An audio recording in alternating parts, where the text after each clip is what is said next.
Are you feeling stuck, tired of the same old version of yourself showing up every day? Maybe you've been thinking it's time for a real change, not just on the outside, but deep inside. If that sounds like you, then this video might be the turning point you've been waiting for. In this special video, we're going to explore something powerful. How to let go of the person you no longer want to be and slowly rebuild a new self, stronger, calmer, and more in tune with what truly matters.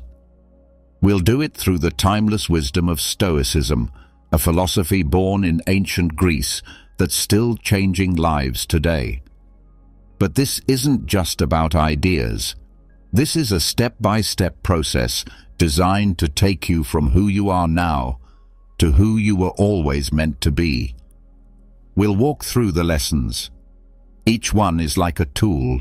Some cut away the parts of your old self that no longer serve you, and others help you grow new habits, new thoughts, and a new sense of peace. But don't worry, you won't need to change everything all at once. You just need to begin. We'll also talk about the hidden traps that often pull people back into their old ways. Silent habits that look harmless, but slowly undo all the work we try to do on ourselves. Knowing how to spot these and step around them is just as important as learning new principles. Think of this video like a mirror and a map. A mirror so you can clearly see what needs to be left behind, and a map so you don't get lost while becoming the new you. Stoicism teaches us that real strength is not loud or flashy.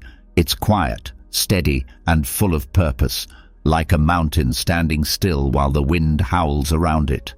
So if you're ready to start over, not from scratch but from wisdom, then join us on this journey. Clear your mind, turn off your distractions, and give yourself the gift of these 4 hours. You might not recognize yourself when it's done, and that could be the best thing that ever happened to you. Let's begin.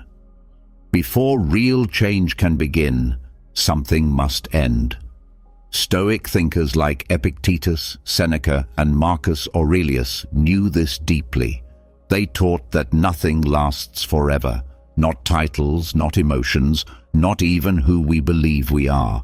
So if your current self feels like an anchor dragging you backward, know this: the Stoics would agree. It's time to let go, but not in anger, not in regret, in reason, in clarity, and in strength. This is not about pretending to be someone else. This is about ending the version of you built by fear, shaped by approval, and held together by stories you no longer believe. The version ruled by habits that were once useful, but are now chains. That version served its purpose, and now, like all things in nature, it must return to dust. In Stoic practice, we are reminded that everything borrowed must one day be returned. That includes old roles, false pride, and identities we've clung to out of fear of the unknown.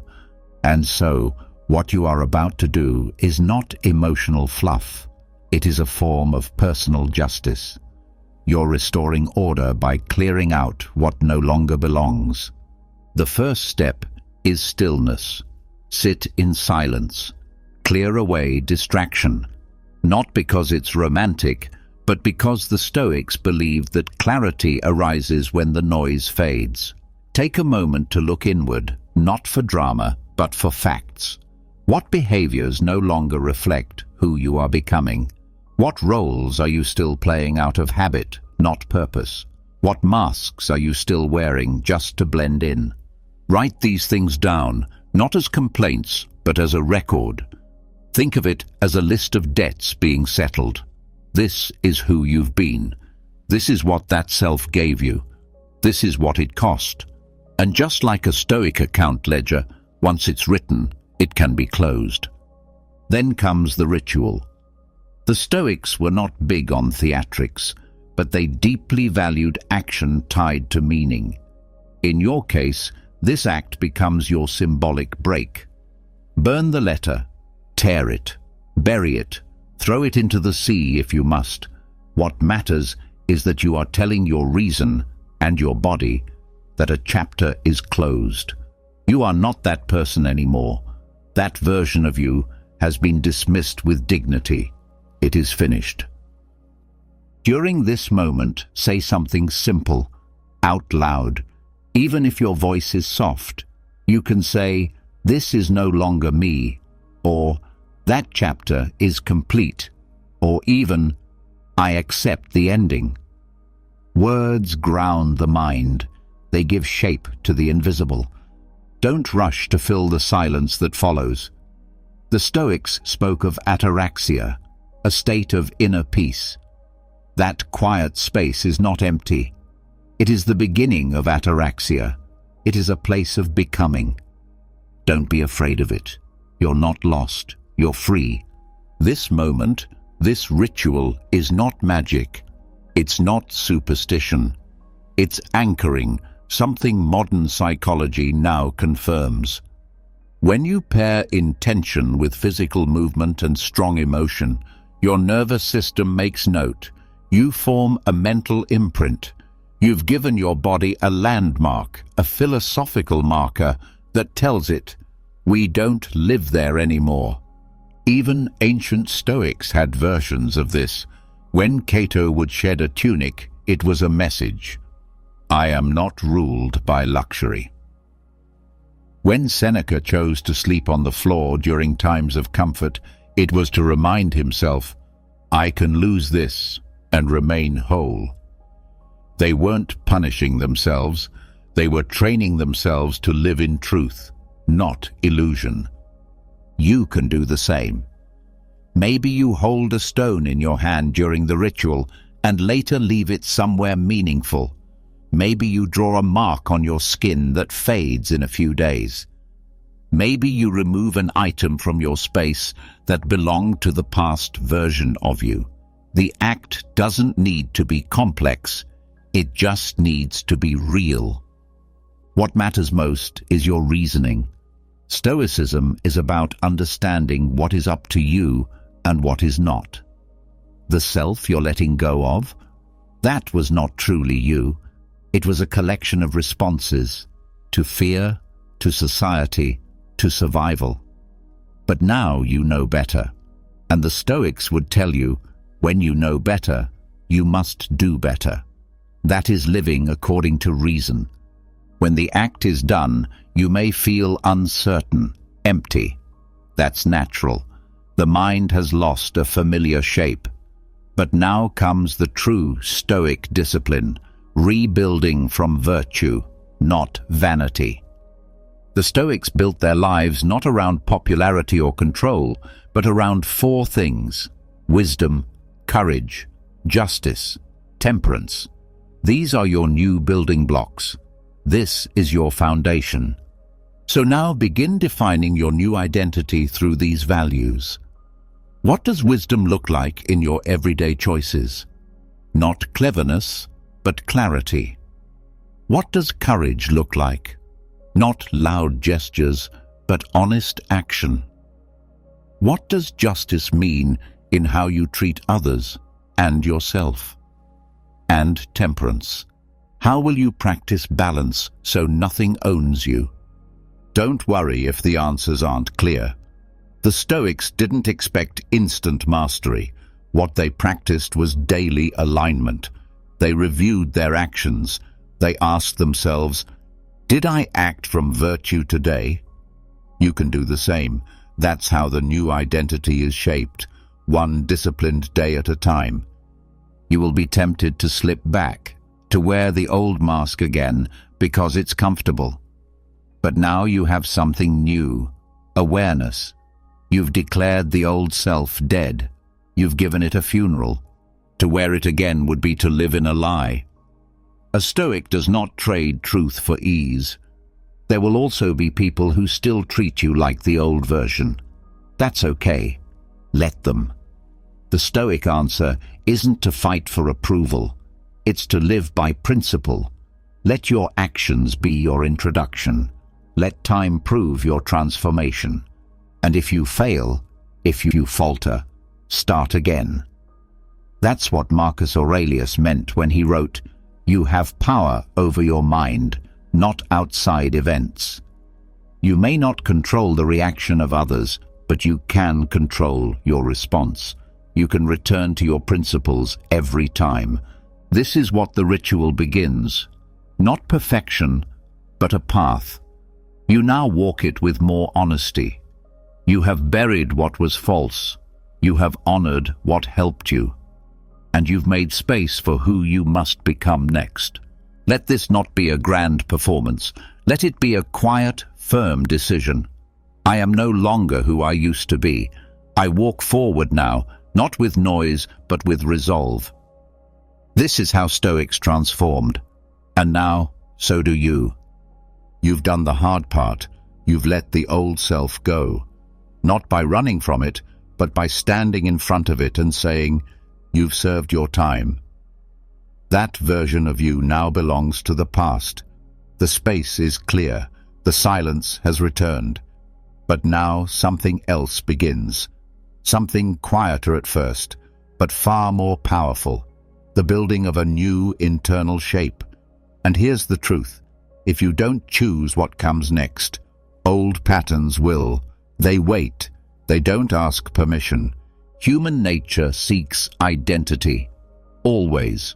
It looks for roles to play, characters to copy, traits to attach to. If you don't create that with intention, your mind will reach into the past and pull forward the same tired roles, wearing new clothes. That's why the next step matters so much. It's not just about who you want to be. It's about what archetype now leads your life. The Stoics taught that we become what we practice. Our habits shape our soul. They spoke of becoming a philosopher, not in name, but in action. The sage, not by title, but by thought, speech, and behavior. In this same spirit, you now begin the process of stepping into a new archetype. A guiding internal model, chosen not by childhood reactions or past pain, but by wisdom and clarity. This is archetype replacement therapy, and it works not through fantasy, but through conscious embodiment. You've already outgrown the survival roles your younger self built.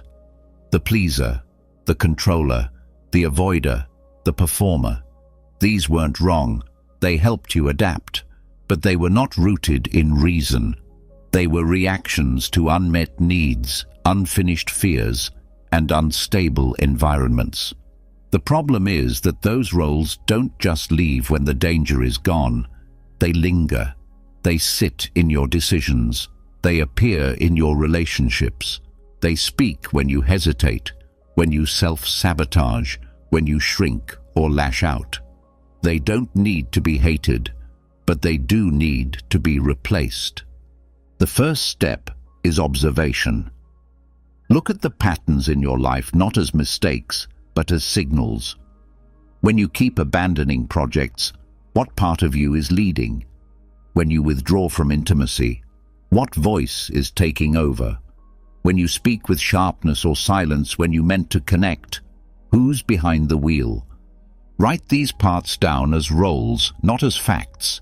Don't say, "I am this way." Say, "This behavior is often present." That small shift creates distance. It gives you choice. Then trace each role back to its earliest memory. When did you learn that shrinking made people more comfortable? When did being quiet keep you safe? When did being perfect earn you love? These roots are not shameful. They're evidence. They tell you how strong your younger self had to be. Now, having seen these inner players clearly, you release them. Not all at once, not with force, but with maturity. You say, "I see you, I thank you, but you're not needed anymore." And now, with space made clear again, you ask the deeper question: who is better suited to lead now? This is not about becoming someone fake. It's about choosing a higher version of you that already exists deep inside, one who has simply not been given the chance to lead. Archetypes are not characters you act out. They are structures of energy, habits of being that shape how you show up in life. The warrior doesn't just fight, they persevere. They act with courage even when doubt whispers. They take action not because they feel ready, but because the mission calls. If your life has been dominated by hesitation, fear, and emotional paralysis, the warrior archetype may serve you now, not in noise or control, but in movement and inner certainty. The sage is calm, deliberate, aware. They respond instead of react. They speak with intention and listen deeply. If your past was full of chaos, reactivity, or emotional swings, the sage brings restoration. They do not chase peace, they become it. The creator brings renewal. They don't escape into fantasy, they build from raw truth. They express what cannot be said in normal language. They turn pain into form. If you've been silenced, neglected, or numbed, this archetype brings color, motion, life. There are many others, the guide, the healer, the leader, the alchemist. But you do not need to take on all of them. In fact, trying to do so will scatter you. Pick one, not based on what sounds cool. Choose based on what your life is asking for. Which internal posture do you need most right now to step into the next version of your life? Once chosen, begin study. This is key. Don't just think about the archetype. Learn from it. What are its values? What behaviors does it choose? What does it tolerate? What does it walk away from? This archetype becomes your new template. You're not imitating someone else. You're aligning yourself with a deeper part of you that has been dormant. Archetypes work best when they are embodied daily, not worshipped from afar. Each morning, check in. Ask, how would the warrior approach today? How would the sage handle this conflict? How would the creator respond to this frustration? You're not acting, you're training. At first, it will feel unfamiliar. That's not because it's fake. It's because you're unused to wholeness. Your nervous system has been conditioned to expect the opposite. But like a muscle, repetition builds comfort. Over time, it becomes natural. You start to walk like that version, speak like that version, think like that version, because now it is your version. Language becomes important here. The way you speak to yourself must reflect this archetype. The Stoics were relentless about internal language. Epictetus taught that what we say to ourselves matters more than what others say to us. If your internal speech is still built around fear, smallness, or apology, the old identity is still whispering. Shift the language, not with fake affirmations, but with clarity. Stop saying, "I'm not good at this."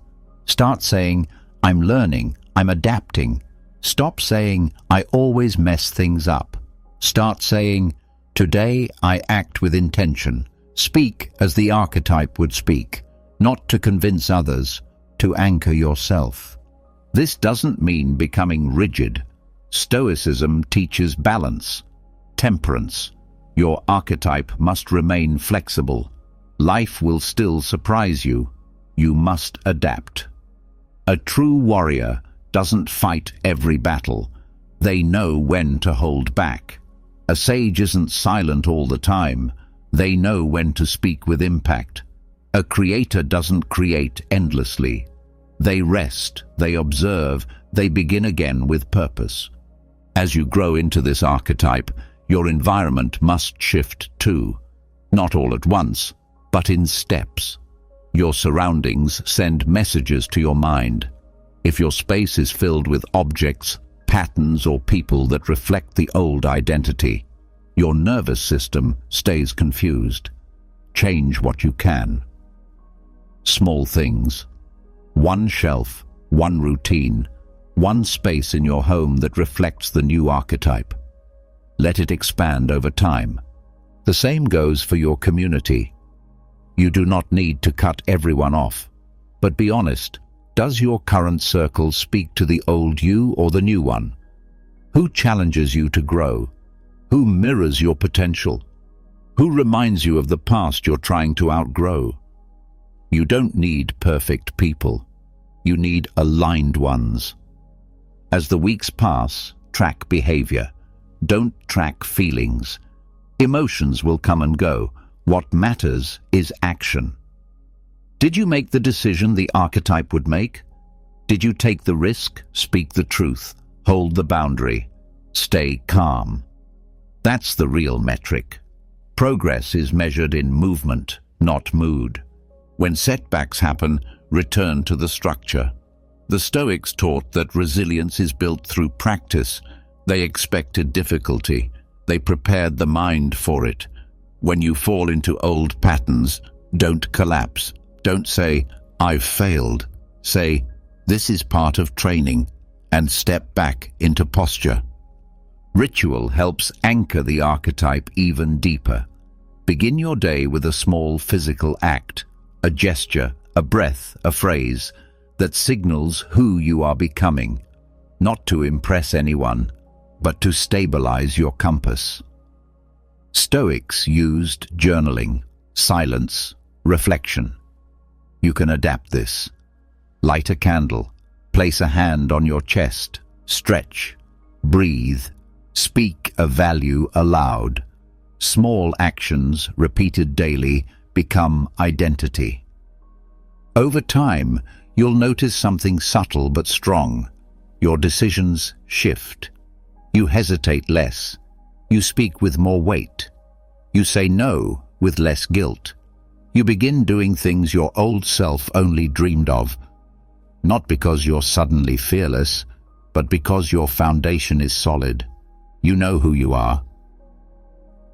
And when people ask, "What changed?" you won't need to explain. They'll feel it in how you move. They'll hear it in your tone. They'll notice it in your presence. And you won't be performing. You'll simply be inhabiting yourself, fully, maybe for the first time in your life. This is the power of archetype replacement. Not a costume, not a trick. A conscious, rational decision to lead your life from a higher seat. The Stoics would tell you, there is no greater freedom than self-rule. To govern yourself, to choose your way of being, that is where real power begins. Now that you've cleared space and selected your new center, your next steps are clear. Not louder, not bigger, but truer. You continue, one choice at a time. The old you is quiet now. Let them rest. Your new self has work to do. You've chosen your new foundation. The old identity is no longer driving, and the new archetype has stepped forward with clarity. But even with this shift, there's something subtle still pulling beneath the surface, the invisible roots of who you've believed yourself to be for years. These roots are made of memory, not just what happened, but how you've explained it to yourself. And unless those stories are reviewed, rewritten, and understood, they'll quietly keep shaping how you see yourself, no matter how much you try to change. The Stoics taught that it is not events that disturb us, but our judgment about those events. This single principle unlocks a new door. Your past is not fixed. The facts may not change, but the meaning you've given those facts, that's entirely up to you. Most people never question their internal stories. They live their entire lives based on a handful of early experiences that got burned into memory, often shaped by pain, misunderstanding, or fear, and never ask, is this story accurate? Is this story fair? Is this story useful? A memory audit is not about forgetting. It's not about pretending that what happened didn't happen. It's about stepping back, examining your life's mental records, and asking, what story am I still telling about this moment?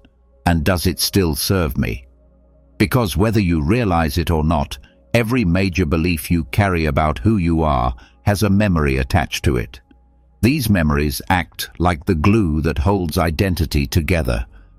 And unless that glue is checked, cleaned, or replaced, it can keep you stuck.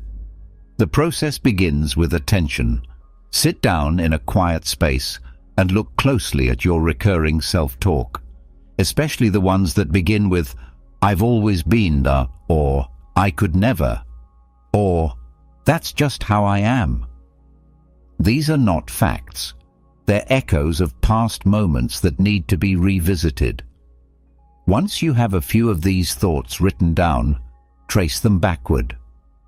What early memory gave birth to this belief? Often the strongest self-beliefs come from moments of emotional charge, failure, embarrassment, rejection, punishment, or deep loneliness. But here's the problem. Those memories were experienced with a young mind, a mind that didn't have full context, didn't have tools, didn't have support. And yet the interpretation you formed back then is still active now, decades later. This is where the work begins. You return to that memory not as a victim, not to relive the pain, but as a calm, aware adult. You walk into it again, carefully, and look at it through different eyes. You ask, what else could have been true? Was the rejection really because I wasn't enough, or was the other person limited in their own way? Was the failure really a proof of my worth, or was it a moment of growth I wasn't ready to see? You're not changing the facts. You're correcting the lens. You're stepping out of the child's position and into the philosopher's seat. This isn't denial. It's reinterpretation. And it's necessary because the brain doesn't store memory like a perfect recording. It stores memory based on emotion and interpretation, which means those stories can be rewritten, if done with care. It's helpful to write out the original memory in as much detail as you remember. Not to relive the emotion, but to identify where the meaning was formed. Then, directly underneath, write an updated version of the event, one that includes missing context, compassion, and wisdom. Use neutral language. Stick to what can be known. Don't exaggerate, and don't try to make yourself the hero. Just be fair. That fairness is what creates healing. This kind of reflection has a direct effect on the nervous system. When old memories are updated with safer, more balanced interpretations, the body begins to release its grip. Tension patterns shift. Emotional flashbacks decrease. The inner narrative stops looping. That space allows new decisions, new behaviors, and new identity to settle in more fully. For some memories, especially those filled with shame, guilt, or deep rejection, it may help to speak aloud, either alone or with a therapist, to give voice to the old interpretation and then speak the new one directly after. The contrast helps cement the shift. The act of speaking transforms the story from internal assumption to external choice. It becomes an act of reclaiming your past instead of being haunted by it. Stoicism teaches the concept of retrospective clarity, the ability to look back at difficulty with a rational lens. Marcus Aurelius didn't ask for a smooth life. He trained himself to understand the nature of events. You're doing the same thing here. You're not asking for a new past. You're developing a new relationship with the past you had. Be careful not to turn this process into blame. This is not about finding new people to be angry at. That keeps you trapped.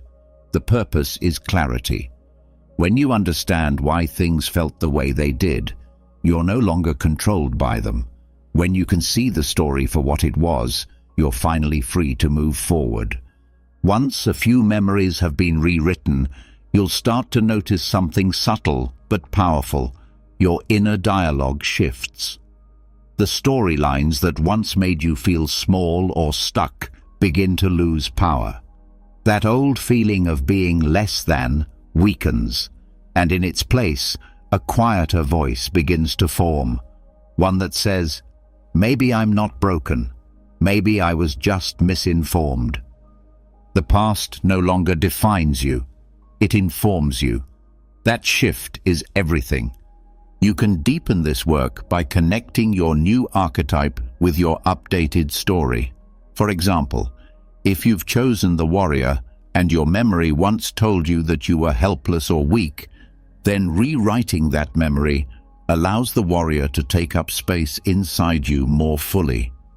You're no longer contradicting yourself internally. The new self and the new story align.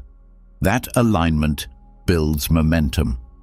Some people find it helpful to take the rewritten version of a major memory and turn it into a small personal statement.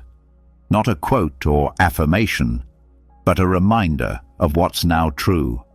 Something like, "I was left out, but I was not worthless," or "They didn't understand me, but I was still whole." These phrases can be written on paper, placed somewhere visible, or spoken silently before big decisions. They act as anchors, reminders that the old story no longer leads. If grief comes up during this process, allow it. Sometimes what hurts most is realizing how long you've believed something false. Grieve that time, but don't waste energy on regret. The Stoics were clear: we cannot control the past, but we can change how we relate to it, right now. And in doing that, we stop carrying it as a burden. You may also notice that rewriting one story brings up others. That's normal. Identity is a web, not a single thread. Each belief is tied to others. Don't rush to do it all at once. Go one layer at a time. Stay present. One clean story, written with care, is more powerful than 10 rushed edits. To track your progress, notice your behavior. Are you reacting less? Are you speaking with more honesty? Are you no longer avoiding situations that used to trigger fear or shame? These are signs the story has changed at a deeper level. You don't need to feel inspired. You need to see movement. Memory work is not just about the past. It reshapes the present and clears the path for the future. The stories you carry define the risks you're willing to take, the boundaries you set, the love you accept, and the goals you believe are possible. When those stories are distorted, everything built on top of them becomes shaky. But when the stories are aligned with reason, truth, and compassion, you gain strength, not just in your mind, but in your entire way of being. There's a final step to lock in this work. Act in accordance with the new story. Let your daily life reflect the update. If your new narrative is, "I am no longer invisible," then speak in meetings. Take space in conversations. If your new story is, "I am not broken," then stop apologizing for existing. Let behavior become the evidence of change. This is what makes the memory audit real. Not just reflection, but correction, followed by expression. You are no longer bound to the child's version of events. You are no longer stuck in an outdated emotional frame. You've gone back, seen clearly, and chosen a new lens. That's what the Stoics called self-governance. And with that, you now walk forward with fewer weights. Your past still exists, but it doesn't own you. That's how you take your power back, not by pretending it didn't hurt, but by choosing to see it through wiser eyes. With your internal story re-examined and rewritten, something fundamental has shifted. The past no longer speaks with the same authority. Old beliefs have been questioned. The conclusions you once accepted without thought now feel open to new interpretation. But even after changing your relationship with memory, there is still a deeper question. Where does your thinking live? Most people go their entire lives thinking within the walls they were handed. These walls are shaped by their upbringing, their culture, their family systems, the education they received, and the narrow roles they've been assigned. Without knowing it, they accept a fixed mental address, a single model of how the world works, how people behave, and what is possible. But what if that entire internal city, its streets, its rules, its language, was built by accident? And what if it's no longer fit for the person you are becoming? Cognitive nomadism is the art of relocating your mind into better territory. It means shifting your base model of how to think, not what to think, by drawing from other disciplines, philosophies, professions, and cultures. It means walking away from the familiar mental furniture and setting up camp in places that challenge your perspective. The Stoics themselves were early mental travelers. Marcus Aurelius borrowed from Eastern thought without knowing it. Epictetus layered Socratic thinking into his core practices, and Seneca absorbed lessons from places and people far beyond his Roman station. They didn't build thought systems to feel safe. They built them to become strong. This type of mental relocation starts by identifying your default. What model do you currently use to solve problems? What do you assume about people, about failure, about time, success, conflict, self-worth? Write down your most consistent internal themes. Then ask, where did this model come from? Is it based on survival, on religion, on one parent's voice, on a job role that became your identity? Understanding the origin of your thinking doesn't make it bad, it makes it visible. And that visibility gives you the power to question whether you want to keep living there. Because if your mental model was shaped in a space built for obedience, you might now find yourself craving innovation. If your thinking grew from a culture of silence, you may now need frameworks that reward honesty. If your beliefs were trained in scarcity, it may be time to learn how thinkers in abundant structures make decisions. Cognitive nomadism requires curiosity. It starts by entering a mental space unlike your own, not to become it, but to learn from it. For example, an artist solves problems through pattern, feeling, and chaos tolerance. Their thoughts are shaped by aesthetics and ambiguity. A scientist moves through hypothesis, testing, and precision. Their decisions come from systems and peer review. A Zen monk brings attention to emptiness, to breath, to observation without attachment. A Stoic focuses on reason, moral clarity, and aligning with nature's order. A military strategist views action through terrain, timing, and psychological leverage. None of these are right or wrong. They are territories, and the more you visit, the more you grow. The mistake is assuming one map fits every landscape. That's how people get stuck. They keep using the same thought structures, even when their life circumstances have evolved far beyond them. They ask new questions using old vocabulary.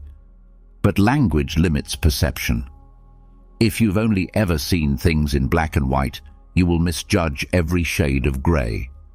By exposing yourself to entirely different thinking models, you expand your ability to hold more truth, more contrast, more nuance, without needing to collapse back into certainty.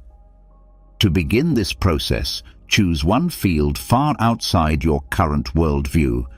If you are logical, dive into poetry. If you are emotionally driven, read Stoic texts. If you are academic, spend time studying tribal oral traditions. If you come from spiritual backgrounds, immerse yourself in empirical science, not to switch sides, but to widen your lens. Exposure is the beginning of transformation. As you explore, focus on structure, not opinion. Ask, how does this person approach problems? What do they prioritize? What assumptions are invisible to them but obvious to me? What emotional tone shapes their worldview? What questions do they ask that I would never think to ask? Keep a journal of these reflections, not to become the other, but to collect building materials for your own evolved model. Over time, you start constructing a mental city that's more diverse, more resilient, more intelligent, because it's not made of one single worldview. It becomes modular, dynamic, and adaptive. That flexibility is what the Stoics would call reasoned, a thinking system in harmony with reality, not at war with it. The mind must be taught how to move between modes. Just as the body trains itself to shift from walking to running to climbing, your thinking must learn how to switch context without losing clarity. This means learning how to code switch between logic and emotion, between structure and intuition, between boldness and restraint. When you master this movement, you stop being a captive of one mindset and begin leading with strategic adaptability. Modern neuroscience supports this practice. Studies show that the most creative and effective thinkers often display higher mental flexibility, the ability to shift between different types of thinking and problem-solving strategies. They can balance divergent and convergent thinking. They are not stuck in how they were raised to think. They move, and through movement, they discover new insights that others miss entirely. This flexibility becomes your new strength. You begin noticing when your default model is no longer serving the situation. You see that the way you used to analyze relationships, maybe through competition or control, now requires empathy and curiosity. You observe that the work model that made you succeed in one company now holds you back in a new role. You adapt without betrayal. You evolve with purpose.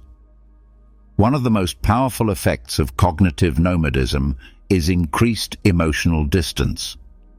When you realize your thoughts are not absolute truths, but shaped by a specific context, you stop reacting so defensively. You develop intellectual humility. You say, "This is one way to see it. Let me explore others." That posture opens space for deeper dialogue, better relationships, and clearer decisions. To maintain this way of thinking, you need regular input from unfamiliar places.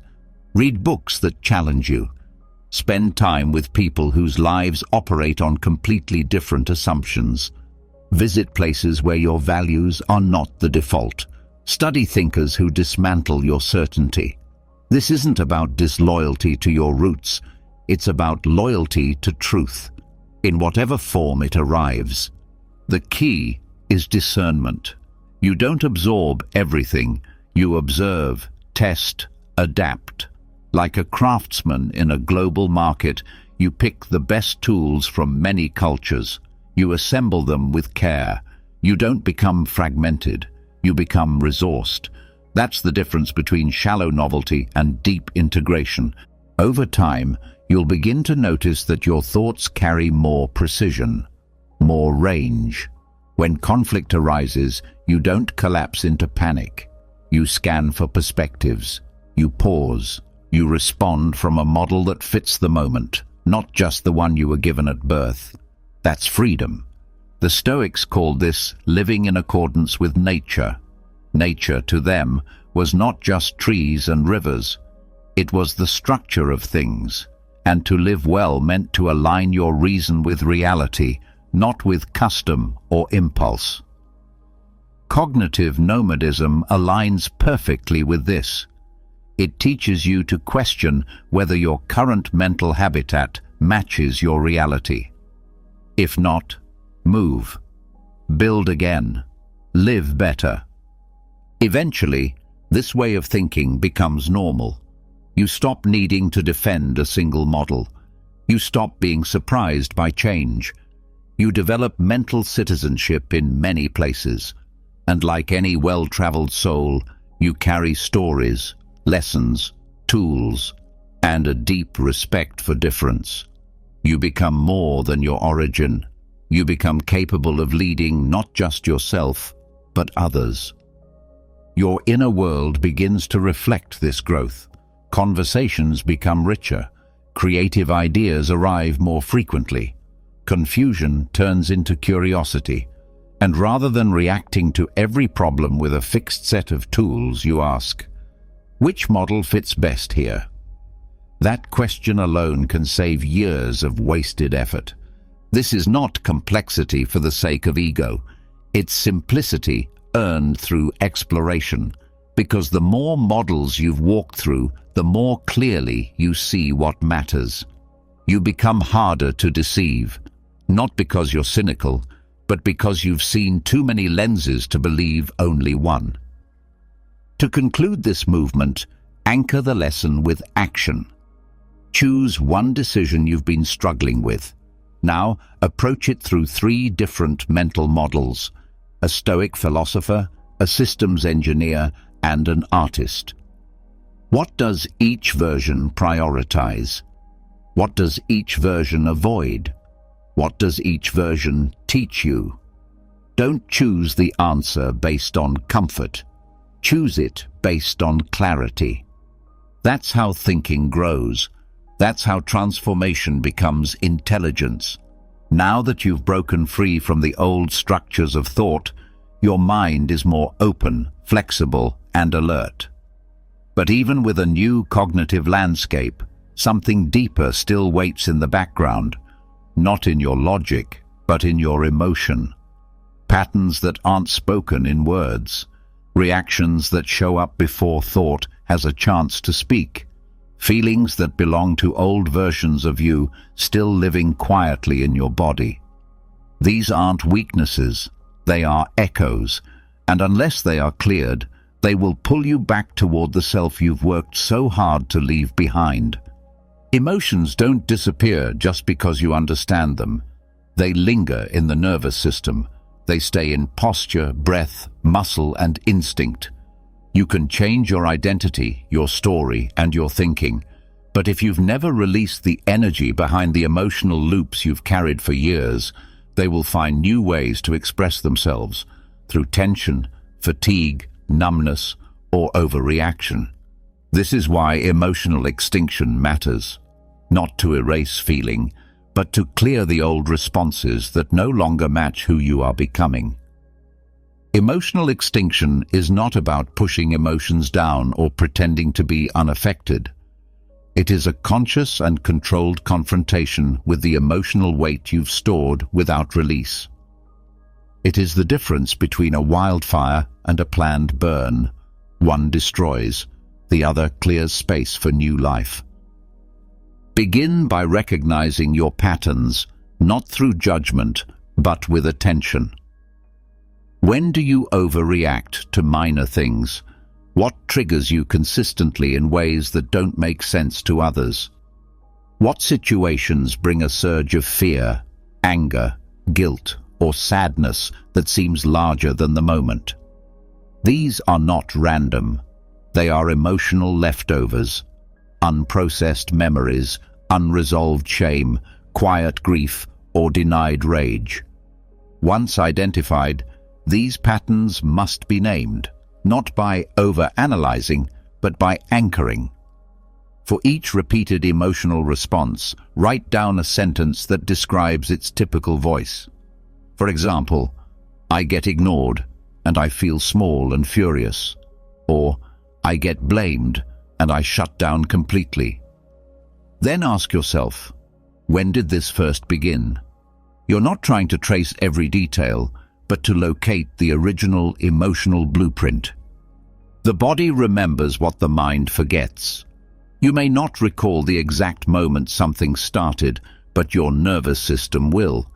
Pay attention to what your body does when you think about certain events, people, or moments.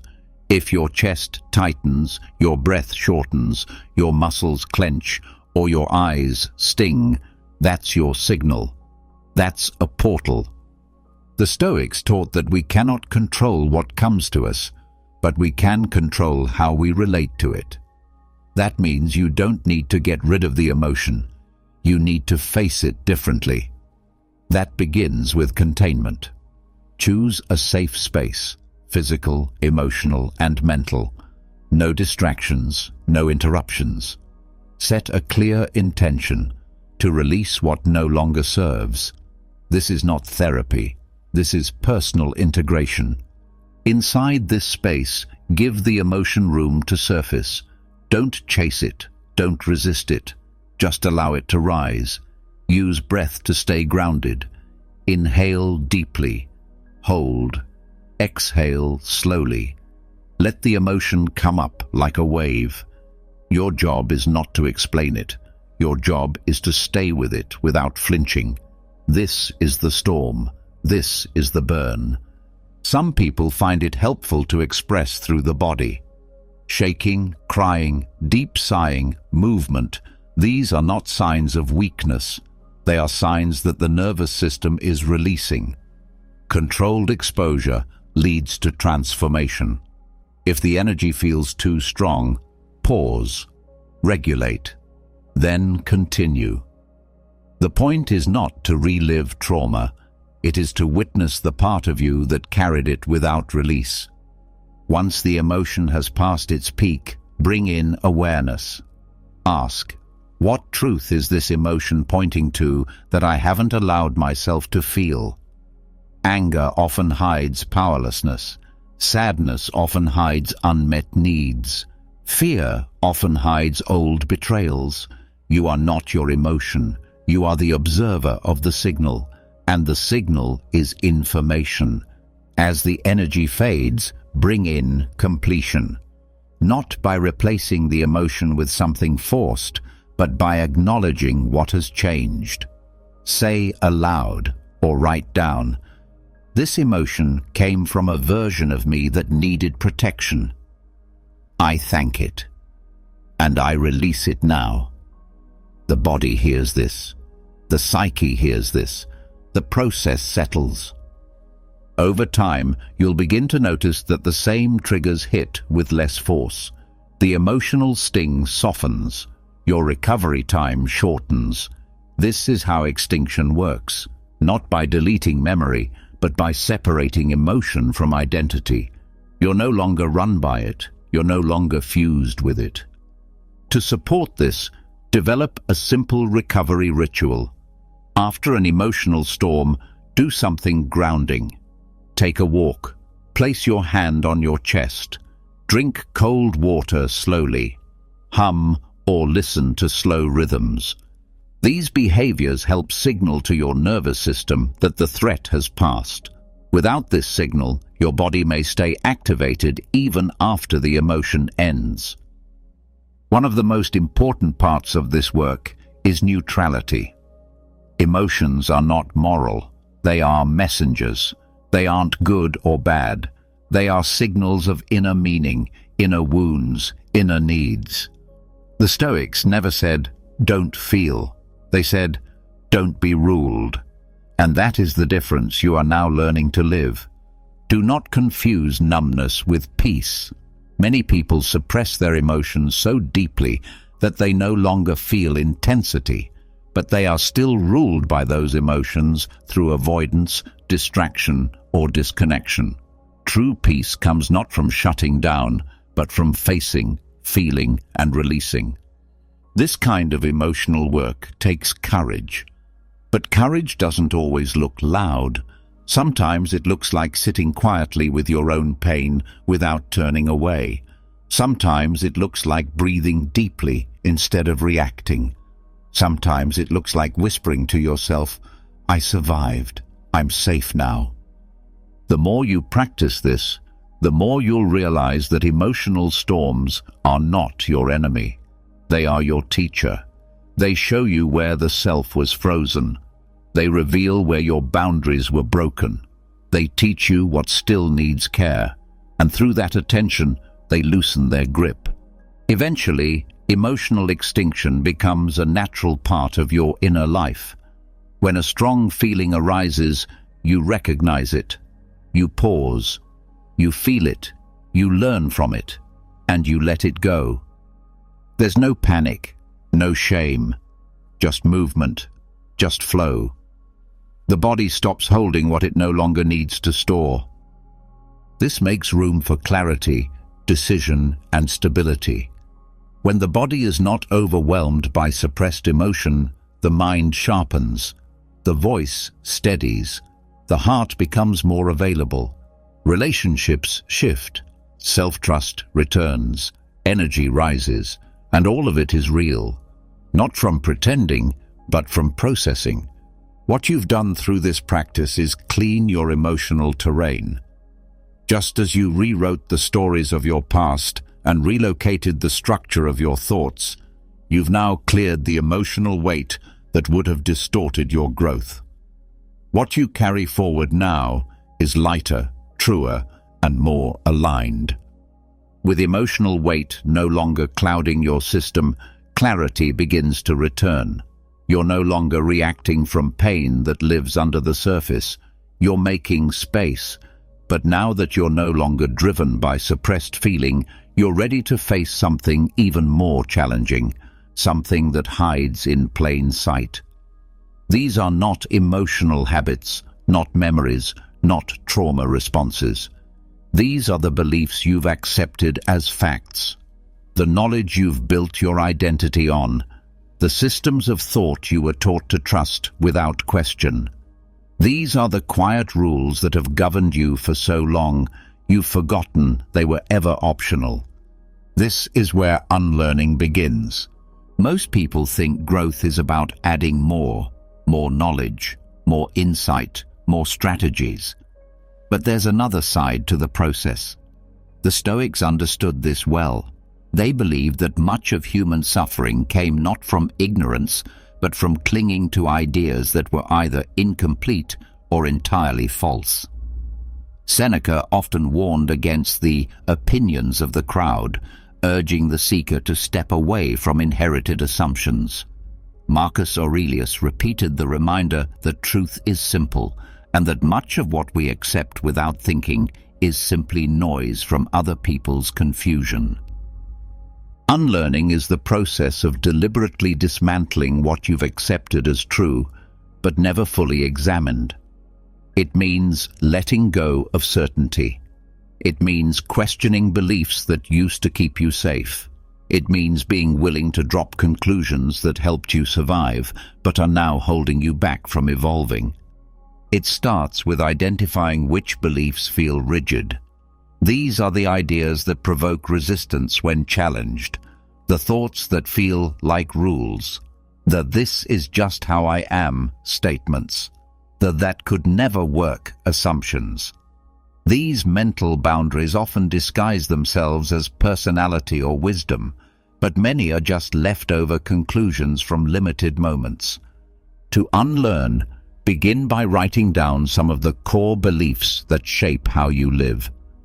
Go beyond what you say publicly. Get honest. What do you assume about people, about money, about love, about success, about yourself, about failure? Look at the places where you've hit a wall. What patterns repeat? Often behind every stuck pattern is a belief pretending to be the truth. Take one belief at a time and trace it. Where did this idea come from? Was it taught directly or absorbed through repetition? Did it come from a parent, a teacher, a religion, a boss, a cultural norm? And more importantly, did you ever choose it? Choice is the beginning of freedom. You cannot unlearn something until you recognize that it was learned, and everything learned can be questioned. Once you've traced the origin, test it. Ask whether the belief is universally true. Could someone else live by the opposite belief and still live well? If so, your belief is not a law, it's a lens. And if it's a lens, it can be changed. But don't stop at the surface. Go further. Ask, what behavior has this belief created in my life? What relationships has it shaped? What chances has it stopped me from taking? What goals has it told me are out of reach? The consequences of a belief will often tell you more than its content. Some beliefs you'll find are outdated. They served a purpose once. Maybe they were protective. Maybe they kept you in alignment with a group, but now you've outgrown them.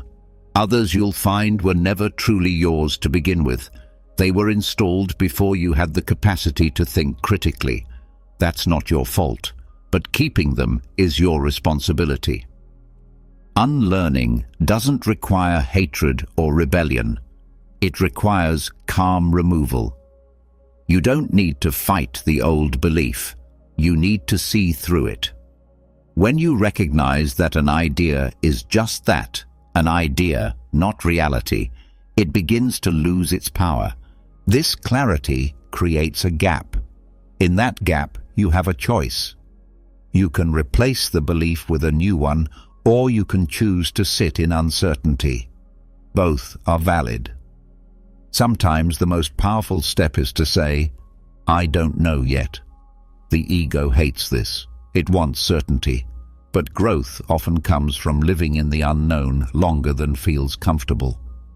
To support this process, practice deliberate contradiction. Take a belief you've always had and explore the exact opposite. If you've always believed vulnerability is weakness, spend time reading or listening to thinkers who argue it's a strength. Not to agree immediately, but to challenge your automatic reaction. Exposure to opposing thought creates mental flexibility. Over time, this flexibility leads to deeper discernment. Unlearning also means detaching from systems that reward you for staying the same. This might include institutions, roles, or relationships that are built around who you used to be. These systems may resist your change. They may subtly punish your shift. This doesn't mean you need to destroy them, but it does mean you need to stop letting them define what's true for you. One of the more difficult aspects of unlearning is identity loss. You may feel adrift, like you don't know who you are without certain beliefs. This is part of the process. You are not falling apart. You are shedding a mental costume that no longer fits. The discomfort is temporary. The space it creates is permanent. To stabilize yourself, return to values. Even as you release beliefs, you can remain anchored in principles. The Stoics did this constantly. They questioned everything outside of virtue. Everything beyond wisdom, justice, courage, and self-restraint was up for examination. You can do the same. Let values guide your questioning. If a belief leads you away from peace, humility, and action, challenge it. Another layer of unlearning involves assumptions about knowledge itself. Most people equate more information with better understanding. But too much information, unfiltered, creates confusion. True wisdom comes not from collecting endless input, but from distilling what matters. This means you may need to unlearn your addiction to information. You may need to stop confusing stimulation with depth. Try this. Go one day without seeking new input. No podcasts, no books, no scrolling for advice. Instead, sit with what you already know and ask, what here still feels true? What here still holds weight when tested? What here has become noise? This practice strengthens your inner compass. It shifts your dependence from outer voices to inner clarity. That's not arrogance. That's integration. It means you begin to trust your reasoning, not because it's always right, but because it's being tested, cleaned, and sharpened through real attention. Unlearning as a skill also requires humility. You will be wrong. You will hold on to things longer than you should. You will resist letting go of ideas that make you feel safe. That's natural. But each time you release one, you grow stronger. You don't become emptier. You become more open, more precise, more aware. There is no final destination in this process. You will continue to unlearn throughout your life. The moment you believe you've found permanent truth, you've likely stopped growing. The Stoics warned against pride in understanding.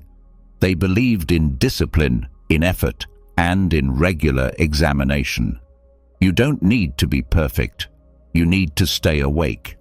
As you continue this path, you may start to rebuild, not in a rush, not because you must, but because some beliefs do serve your highest self. These new beliefs are earned. They are chosen with care. They are tested through experience, and they feel quiet, not heavy. You don't need to defend them loudly. They hold on their own. Eventually, you'll notice that unlearning becomes less painful. You begin to feel lighter. You spend less time clinging to what no longer works. You let go faster. You speak more clearly. You ask better questions. You begin to live more by awareness than by assumption. Now that you've learned to question what you once believed to be true, you've created space for something rare: honest self-alignment. But even with new awareness, even with better beliefs and clearer thoughts, something subtle still slips through. Not because you are blind to it, but because it's quiet. It doesn't shout like fear or freeze like doubt.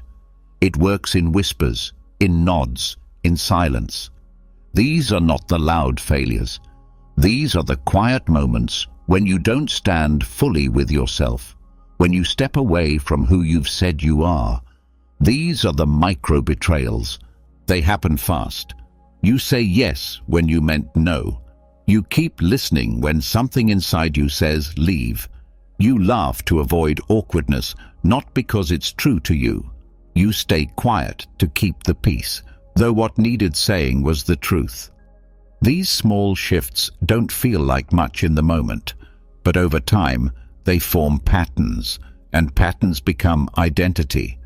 This is where old versions of you sneak back in, not through force, but through small self-abandonments repeated daily. The Stoics believed that virtue was the only good, and anything that separated you from your inner integrity was a kind of decay. But decay doesn't always show up as disaster. It often shows up as comfort, politeness, convenience. It shows up as slowly slipping into roles that do not belong to you. Detecting micro-betrayals requires presence. You won't find them while distracted. You must slow down enough to catch the moment before you speak, the breath before you agree, the shift in posture before you fold. Watch your habits in real time. When you're in a conversation, notice when your tone changes. Does it match your truth or mirror the other person's comfort? When you're alone with a choice, track how quickly you abandon what you know is right for what feels easier. These are not failures. They are signals. Each time you feel the tension between what is easy and what is honest, you are standing at a gate. Walk through the right one, and you come closer to who you are. Walk through the wrong one, and you delay your own evolution. The act itself might be small. The effect builds. To uncover these moments, begin keeping a self-integrity log. At the end of each day, write down where you felt slightly off, slightly unclear, slightly diminished. Not because someone forced you, but because you stepped away from yourself. This kind of reflection is not punishment. It's refinement. It's how you sharpen awareness without shame. Over time, you'll begin to notice patterns.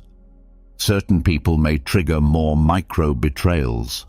Certain environments may pressure you to shrink. Certain times of day may leave you more likely to go quiet when you should speak. These are valuable data points, not because they define you, but because they show you where your attention must go. The goal is not perfection. The goal is awareness. Every time you catch a micro-betrayal in the moment, you create the possibility of a different outcome. You can pause, breathe, choose again. That pause is power. Some micro-betrayals hide behind what seems kind. You stay silent to keep others comfortable. You over-explain to soften the truth. You say yes out of guilt, not generosity. But kindness without truth is manipulation. The Stoics valued justice and courage for a reason. To live well, you must stand firmly in both your words and your silences. There is no virtue in pretending. Other micro-betrayals are internal. You say you'll wake early, but hit snooze. You promise yourself rest, but keep scrolling. You tell yourself you're going to write, to walk, to change, and you don't. These seem harmless, but each time you go back on your own word, you make it easier to distrust yourself, and self-distrust leads to hesitation, overthinking, and the slow erosion of confidence. So, rebuilding this requires discipline. When you say you will do something, begin keeping it, especially when no one is watching. These are private agreements. They are not about proving anything to others. They are about becoming someone your own mind can rely on. You can start small. Choose one daily action that reflects who you say you are. One choice that aligns your behavior with your core values. Maybe it's a morning practice. Maybe it's how you end your day. Maybe it's a way you speak in one relationship. Whatever you choose, make it consistent. Consistency is the soil where trust grows. When you catch yourself in a micro-betrayal, correct it gently. Pause, name it, and choose again. If the moment has passed, reflect afterward and decide how you'll meet it next time. You don't need to carry guilt, you need to increase awareness. The more honest you are, the more integrity becomes your default, not your goal. Another way to expose hidden self-betrayals is to pay attention to your body. Often your body responds before your mind understands. Your shoulders tighten, your stomach clenches, your voice lowers. These are not weaknesses, they are clues. They tell you that something just happened that didn't match your truth. Use this feedback. Practice body awareness before, during, and after social or personal moments of decision. After a meeting, ask, was I fully present? Did I agree with what I said? Did I speak from alignment or habit? Your body will answer faster than your mind. Some of the hardest micro-betrayals come from fear of being misunderstood. You hide parts of yourself. You soften language. You use vague terms so others won't push back. But in doing this, you teach yourself that being seen is dangerous. Over time, this becomes identity, quiet, edited, incomplete. Stoicism rejects this. The Stoics believe that your life is not to be lived for approval. Your duty is not to make people comfortable. It is to live with reason, honesty, and discipline, no matter how it is received. This does not mean becoming blunt or aggressive. It means choosing clarity over performance. It means speaking what is true for you, with care, but without apology. That practice builds strength, not just in speech, but in thought and presence. To unlearn the habit of self-betrayal, surround yourself with accountability, not judgment, real accountability. People who reflect back your values, who gently call out when you've drifted, who remind you of who you are without trying to control you. The presence of these people can reveal more than any journal, because when you are seen clearly by another, it becomes harder to betray yourself. Also be careful of environments that reward self-abandonment. Workplaces, social circles, family systems that ask you to shrink, twist, or hide will make micro-betrayals feel normal. They will train you to confuse compliance with maturity. The more often you accept this, the more distant your real self becomes. It takes strength to stand in a room and not perform, to stay steady when others shift, to say no without needing to explain. This strength is not loud, it's quiet. It lives in posture, in breath, in presence. But it only grows when you stop rehearsing false roles. When you begin catching and correcting micro-betrayals, something profound happens. You begin to feel clean, not in a moral sense, but in an energetic one. You stop carrying so much tension. You start speaking faster because you're no longer filtering for safety. You sleep deeper. You feel more awake during the day. Your relationships feel lighter even when they're hard. And your decisions carry weight, not because you force them, but because they come from someone fully present. This is the path of alignment, not perfection, not performance, but truth, quiet, steady truth. And every time you walk it, you strengthen the core of the new self you've been building since the beginning of this journey. You've learned to notice when you quietly step away from your truth. You've seen how tiny compromises keep you tethered to who you no longer are. Now it's time to face the deeper choice. Will you allow those patterns a way back in, or will you remove the exit altogether? There comes a point in every transformation where commitment must be made permanent, not through words, not through plans, through action, through consequence, through the kind of movement that makes return impossible. That's the step in front of you now. The idea is simple. You cannot build the next version of yourself while keeping a safe path to the old one. At some point, you must close the escape routes, not to trap yourself, but to free yourself from hesitation. The Stoics understood this well. They believed the only real freedom comes from clarity and decision. You choose your principles and you act in full alignment with them. You do not flirt with the past. Creating no-way-back systems means engineering your life so the old self has no room to return.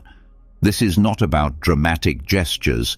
It's about making deliberate, irreversible choices that shift your environment, your obligations, and your structure in a way that makes regression more painful than progress.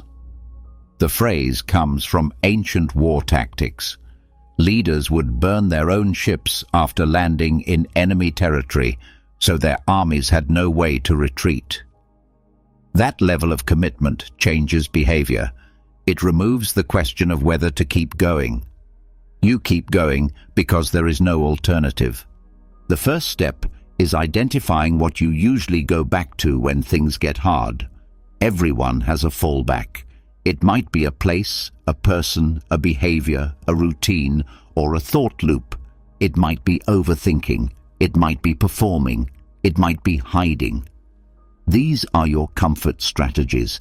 They feel like relief, but they are only distractions that delay your growth. Once identified, begin to dismantle the pathways that keep these fallbacks available. If you return to certain digital habits when you feel uncertain, remove the access. If you run to relationships that keep you in familiar emotional cycles, create clear boundaries. If your old patterns are tied to physical spaces, change your location, even if only temporarily. What matters is that you remove the ability to just slide back in. This does not require violence. It requires precision. The point is not to punish yourself for having a past. The point is to show your nervous system that you are no longer that person, and you're not available to become them again. Another approach is to use public commitment. Declare your direction clearly and make it visible. Share your goals or changes with someone whose opinion you value. This doesn't mean performing your growth. It means adding consequence to your decisions. When others know where you stand, returning quietly to your past habits becomes more difficult. You've created a witness. You can also apply pressure through financial investment. When you pay for mentorship, training, or resources that align with your future self, you anchor that identity through action. Free paths are easy to abandon. Paid paths create commitment. The investment becomes a reason to keep going when energy fades. This is not about materialism. It's about designing a life where your new identity has leverage. Another tactic is time blocking for identity. Instead of scheduling tasks, schedule identity-based actions. Don't just say, "I'll work on this project." Say, "From 9 to 11, I act as the version of myself who does not delay what matters." Your calendar becomes a contract. Your time reflects your commitment to the person you've chosen to become. This removes the friction of having to make new decisions every day. The structure makes the decisions for you. To increase the effect, remove triggers of the old self. Identify specific songs, objects, clothes, foods, or settings that mentally pull you back into previous states. You don't need to hate them. You just need to stop giving them space in your daily environment. Replace them with symbols, sounds, and tools that reinforce your future. The smallest change in your sensory world can influence the way you think and act. Your digital world also matters. The accounts you follow, the content you absorb, the messages you let into your inbox, all of these shape your state. Unfollow anything that keeps you tied to who you were. Subscribe only to what lifts, challenges, or steadies the person you're becoming. Digital hygiene is mental hygiene. One of the strongest no-return systems is changing your role in relationships. Many people regress not because they lack discipline, but because they are still seen through the eyes of people who knew their past self. When you stay in relationships that reward your former patterns, your growth becomes a constant uphill climb. Sometimes the solution is not to leave the relationship, but to reintroduce yourself. Set a new tone. Speak differently. Act from your new values. Don't wait for approval. People adapt to your self-respect, or they fall away. In cases where people will not allow you to grow, distance is not cruelty. It is wisdom. The Stoics believed that your first duty is to your inner world. If a connection damages your alignment, it must be reevaluated. Not from resentment, from clarity. Cutting ties when necessary is not a betrayal. It is a declaration that your future matters. Creating no-way-back systems also means removing the mental exit signs. This includes fantasies about the past, romanticizing what was familiar, or entertaining the idea that maybe it wasn't so bad. The mind often softens memory when facing challenge. Remind yourself why you left. Keep written records of what those patterns cost you. When your discipline fades, read them. Let the facts speak louder than nostalgia. One technique that works well is building identity anchors. These are small daily actions that symbolize your future self. Done consistently, they become a ritual that reminds your system. We don't go backwards. They might be as simple as the way you start your morning, how you prepare a meal, or how you close the day. The action itself doesn't matter. The meaning behind it does.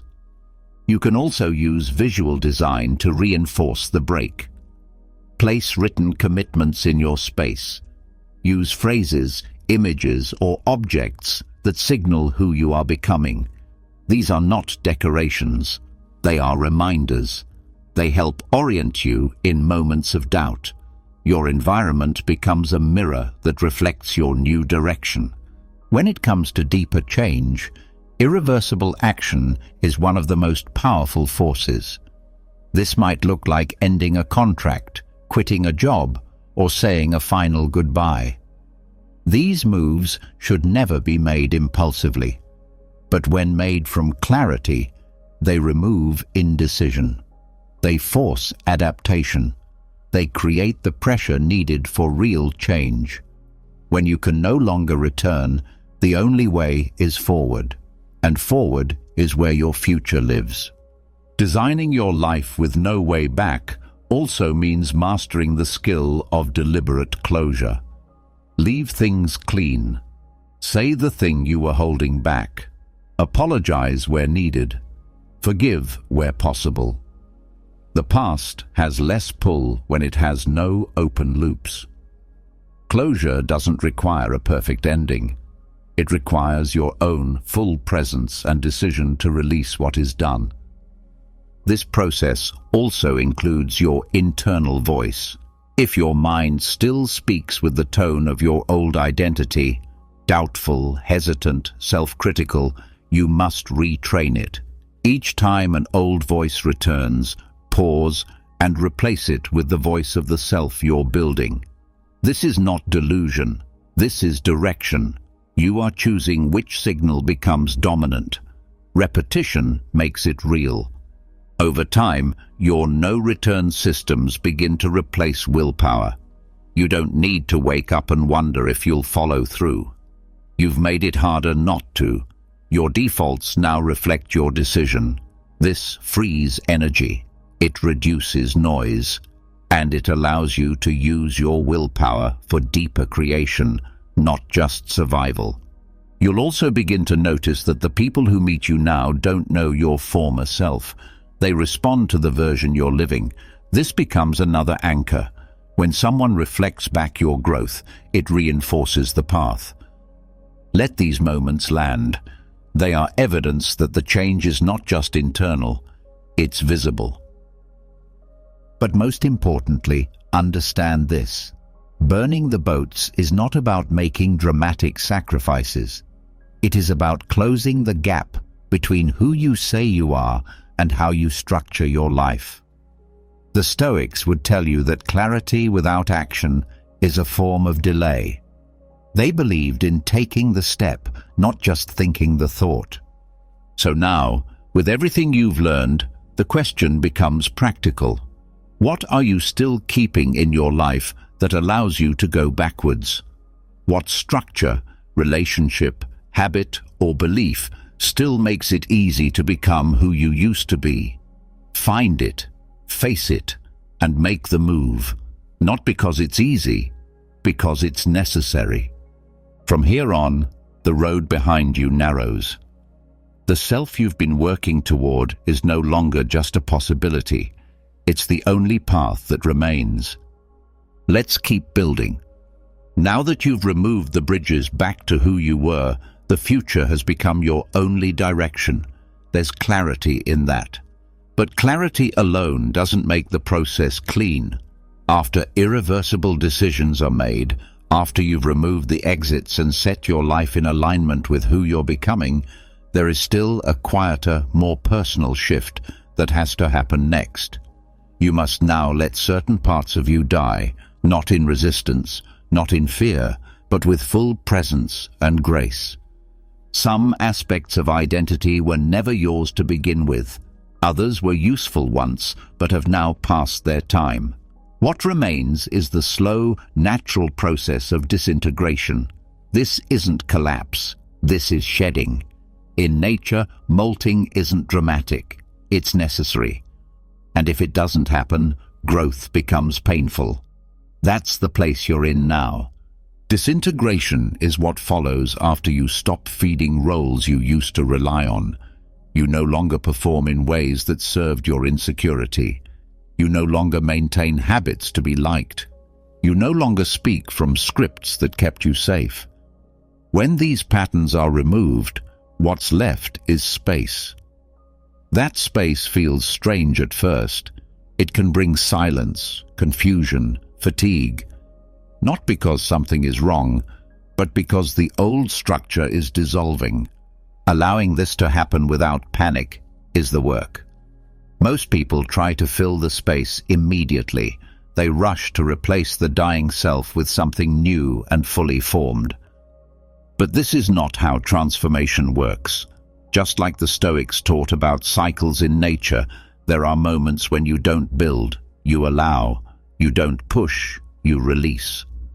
To do this well, you must learn to sit with the in-between, the middle ground between the person you no longer are and the person you are not yet ready to become. This space is not empty, it's transitional. You are dissolving one shape so another can emerge. In this time, avoid the temptation to label yourself. Identity tries to reattach fast.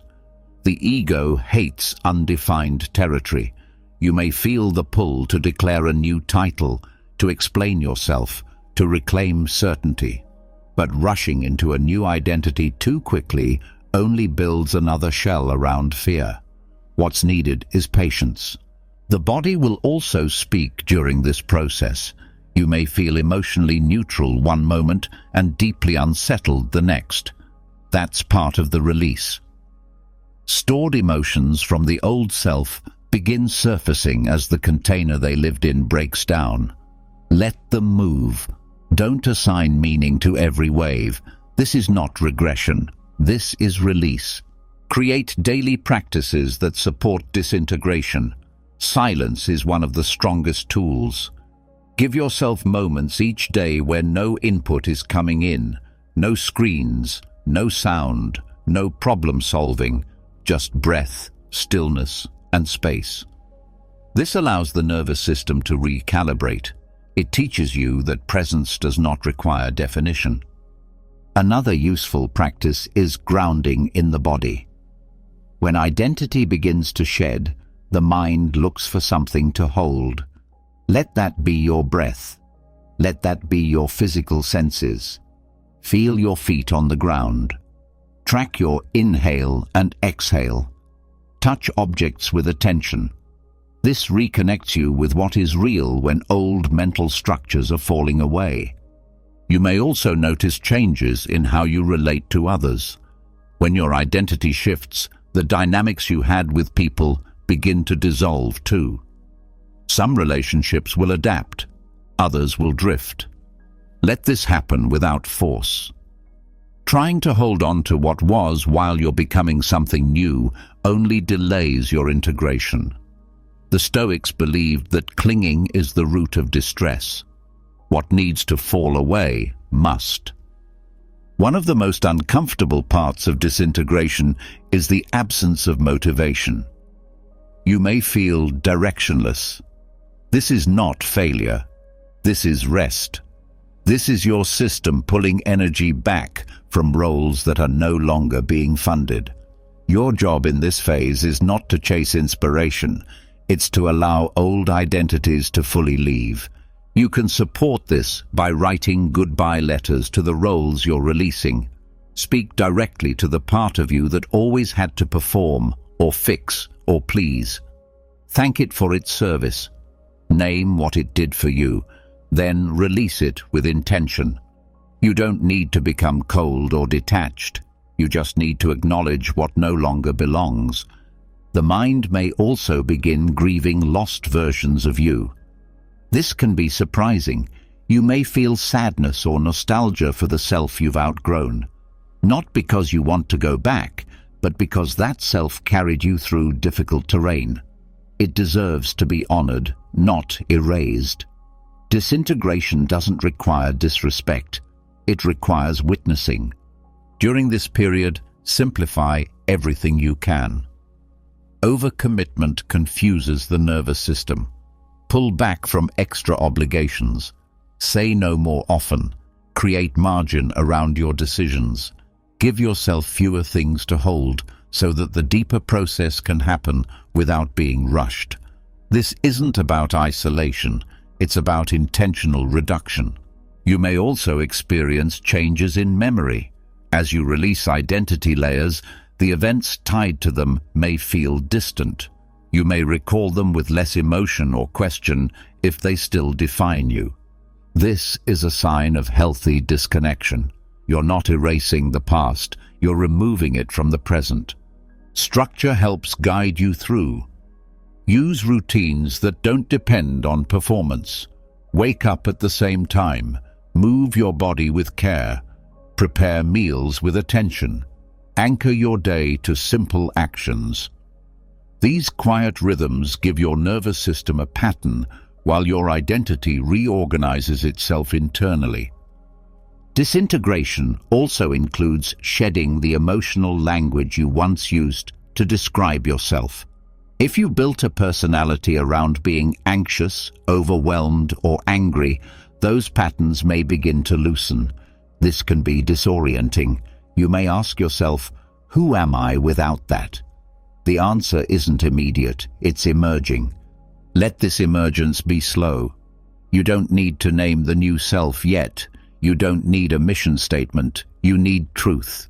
And truth takes time to surface once distortion fades. This is the essence of Stoic patience, not passive waiting, but active stillness. You stay ready without rushing. You will likely face moments of doubt. You'll wonder if you've made the right choices, if the discomfort means something's wrong. But discomfort is part of the shedding. It's not a sign to turn back. It's a sign that your system is adjusting to no longer carrying what it used to. Support yourself with reflection. Journal about what is fading. Track what no longer controls you. Name the reactions that are losing their grip. These small notes show you the quiet progress happening beneath the surface. Transformation often doesn't announce itself. It's revealed over time. As you continue, you'll notice a shift, not loud, but real, a growing steadiness, a softness where tension used to live, a feeling of being more at home in your own skin. These are signs that the new structure is forming. You don't need to rush into it. Let it complete its shape on its own timeline. When that happens, you'll notice that decisions feel clearer. Speech feels more natural. Conflict no longer pulls you into scripts. You don't need to pretend. You don't need to defend. You don't need to prove. You've let go of the version of you that depended on those things. That is freedom. This entire process is not about destruction. It's about making space. It's about letting identity evolve from within, not forcing it from the outside. It's about standing in the middle of transformation without flinching. Now that you've allowed the old identity to dissolve without forcing the new one to form too quickly, the space you've created becomes fertile. There is room now, room to exist without labels, without roles, without the weight of being someone for others. But even with the self stripped down, something else continues to pull at you. Not in your body, not in your voice. It pulls through time, through memories you replay and futures you obsess over. These are not physical chains, they are psychological ones, and they're just as heavy. To move forward, you must now deal with time itself, not as hours or dates, but as the mental storylines that bind you to versions of yourself that no longer apply. These are the timelines you revisit when you're alone, the imagined failures that haven't happened yet but still shape your mood, the old conversations that still speak in your head, and the possibilities you chase so hard you forget where your feet are. This is where many people stall, not because they lack will, but because they're split across too many versions of themselves. The Stoics taught that control belongs only to the present, that anything outside your direct influence, anything in the past or the future, must be released. They didn't say this to deny reality. They said it to protect your peace. Psychological time is not your friend. It pretends to help you prepare or understand, but in excess, it quietly becomes distraction. You think you're being responsible by looking ahead. You think you're healing by looking back. But in truth, you're missing where life actually happens.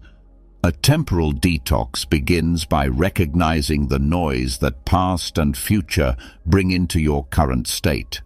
This doesn't mean deleting memory or refusing to plan. It means cutting the mental loop that runs without your permission. The past is not the problem. Your attachment to it is. The future is not the problem. Your fear of it is. The issue is the constant projection of your attention into places you cannot control. To detox from psychological time, begin by tracking how often your thoughts leave the present. Watch where your mind goes in idle moments. Do you replay mistakes? Do you imagine how conversations could have gone differently? Do you build future scenarios in your head and then react to them emotionally as if they're real? Each of these takes you out of where you are and drops you into a version of yourself that cannot act, only react. Break this habit with awareness first, not discipline. Catch yourself and name it. Past looping or future chasing. That moment of naming interrupts the cycle. Once interrupted, breathe. 3 deep inhales, 3 slower exhales. This isn't about calming down, it's about re-entering the present. Another part of this detox is simplifying language. The words you use reveal how attached you are to time. Phrases like, "I always do this," or "I'll never get there," carry time-bound beliefs. They act as quiet scripts. Replace them with present-based phrases. "Right now I'm learning," or "Today I'm acting differently." This language pulls your awareness out of story and into action. Also examine your relationship to goals. Many goals are designed around future identity, things you must reach, prove, or achieve. While direction matters, obsession with outcomes disconnects you from process. You begin to live for a finish line that never arrives. In a temporal detox, shift your focus to rhythm. Instead of "I have to finish," think "I return to this work today." The act becomes more important than the result. That's presence. The same applies to healing. Many people remain trapped in their past, not because of the pain, but because of how often they revisit it without movement. They use memory as a way to stay safe. They fear forgetting. But healing is not about remembering more, it's about holding less. You don't need to rehearse every moment to grow. Some stories can be retired without being erased. Presence doesn't require amnesia, it requires priority. To deepen this detox, reduce your dependence on time-based structures in your personal life. Not everything needs a deadline. Not every hour needs a label. Let some spaces remain open. Let part of your day unfold without a goal. It may feel inefficient at first, but what you gain is internal freedom. Without pressure, the nervous system softens. Without chasing, clarity appears. This also applies to conversations. Speak slower. Listen longer. Let pauses happen. Presence is contagious. When you remain fully here, others feel it. The conversation deepens. Connection sharpens. The room breathes with you. This doesn't come from a technique. It comes from removing urgency. One of the strongest ways to exit psychological time is to anchor through the senses. Presence is not a thought. It's an experience. Touch what's in front of you.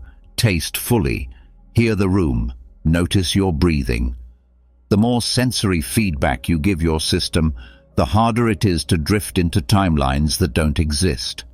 Many people resist this because they fear boredom. They fear silence. But boredom is not lack, it's space. And silence is not emptiness, it's capacity. These are the conditions under which new insights arise. When you stop filling every second with old thoughts and imagined futures, you make room for what is real to surface. There's another benefit to this detox. You begin to see people as they are, not as your past experiences predict or your future expectations demand. You stop projecting onto others. You stop replaying old conflicts during present interactions. You stop interpreting moments through the lens of who you once were. Instead, you engage with what's actually happening. This is how relationships heal. This is how patterns shift. Letting go of psychological time doesn't mean you stop planning. It means you plan once and then return to now. You create structure but live inside the moment. You stop letting your nervous system think the future is happening today. That separation allows your energy to flow toward action, not fear. Even creativity changes under this shift. Instead of trying to create from pressure, you create from stillness. You no longer chase ideas, you receive them. You stop trying to force moments into form. You allow space, and something true emerges. Many breakthroughs happen not through effort, but through attention. And attention lives in the present. During this process, pay attention to emotional timing.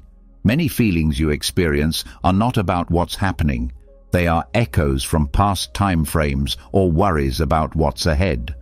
When anger rises, ask if it belongs to now. When sadness comes, ask what moment it's tied to. This isn't about denial, it's about accuracy. When you locate the timeline of a feeling, you reclaim choice. You stop reacting to ghosts. Another part of the detox is exiting your imagined future self. While building vision is useful, obsessing over who you'll become creates stress. You begin to compete with a version of yourself that doesn't yet exist. This creates pressure, not progress. Presence doesn't mean you stop growing. It means you stop tying your worth to becoming something else. You let this moment be complete, even as you evolve. To reinforce this shift, introduce micro pauses throughout the day. Before meals, before conversations, before decisions. Each pause is a return, a reset, a reminder that you are not your momentum. You are not your thoughts. You are not a timeline. You are here. This level of presence builds internal stability. You stop needing constant feedback. You stop needing to measure progress every moment. You stop treating life like a performance. Presence gives you access to your full self, not as a concept, but as a living experience. Eventually, this becomes natural. You begin to recognize when you leave the moment. You return faster. You no longer lose hours inside loops. You live more fully inside your actual life, not the mental version of it. This doesn't require perfection, just repetition. The Stoics didn't say to ignore time. They said to master your relationship with it. They said to remember death, not to create fear, but to return to the value of this day. They reminded us that life is not something that happens later. It's something happening now, and most people miss it. You're not here to keep chasing. You're not here to endlessly prepare. You're not here to rehearse your story until it makes sense. You're here to live it, moment by moment, without apology. Now that you've stepped out of psychological time, you've seen how much of your life was shaped by the stories you've told yourself about where you've been or where you're going. You've tasted presence, not as an idea, but as a lived experience. But even now, something remains beneath that experience. Not time, not memory, not emotion. Something closer. The roles you still carry, the names you answer to, the identities you've come to wear so naturally you forget they were ever chosen. This is the next threshold, a practice of silence, but not with your mouth. This is a fast of the self, not from food or movement, but from the parts of you that say, I am this kind of person. I do things this way. I am defined by this job, this culture, this role, this strength, this past. These are the attachments that, even in your growth, still shape your inner narrative. Soul fasting is the decision to withhold your identity, not destroy it, not deny it, but to consciously pause from using it, to sit without presenting anything, to stop leading with labels, to remove even the quiet self-introductions that happen in your own mind when no one is watching. You don't say what you do. You don't explain your choices. You don't defend your values. You simply live, unframed, unbranded, unclaimed. This is uncomfortable. It should be. The mind depends on identity to feel safe. Even the idea of authenticity can become a mask. Most people are not living authentically. They're living consistently with the identity they believe others expect from them. That consistency often traps them more than it frees them. The Stoics warned against becoming too attached to external identities. Marcus Aurelius reminded himself daily that emperor, father, philosopher, all of it could disappear, and what would remain was the rational soul. Epictetus taught that you should be able to let go of any role and still remain whole. They did not call this detachment from life. They called it purification of perspective. To begin soul fasting, first observe how often you define yourself, not just to others, but in thought. I'm the kind of person who... I've always been. People see me as... Each of these sentences is a small binding. They create grooves in the mind. You become loyal to the image instead of to the truth. The next step is practicing moments of non-definition. You enter a room and say nothing about who you are. You answer questions simply, without building identity around them. You allow space between the stimulus and the performance. In that space, you observe how uncomfortable it feels not to signal something. This discomfort is where the fast begins. Another part of the fast is removing personality traits from your self-narrative. You may think of yourself as introverted, intense, creative, disciplined, or emotional. These may be useful descriptions, but in the fast, you drop them all. You respond to life without the filter of who you think you are. When someone asks you a question, you don't respond how your identity would. You respond how your awareness does. This may feel inconsistent. That's the point. You're releasing the need to appear consistent. This practice deepens when you stop using your role as a frame. You don't speak as a parent, a leader, a survivor, a thinker. You speak as a presence, a human, a soul. You stop starting sentences with "as a" and let your actions speak without needing a backdrop. This is not modesty, it's clarity. The less you rely on labels, the more you engage with reality as it is. You'll also notice how identity shows up in resistance. When you feel insulted, ask, what identity is being threatened here? When you feel defensive, what part of your self-image is under pressure? When you feel validated, what identity just got reinforced? These are emotional transactions. In a soul fast, you observe them without indulging them. You step back from both praise and criticism. You let experience be what it is, uninterpreted. This withdrawal from identity also applies to your internal voice. If your self-talk is still shaped by "I always" or "I never," you are speaking from persona, not presence. Strip away qualifiers. Speak to yourself in verbs, not roles.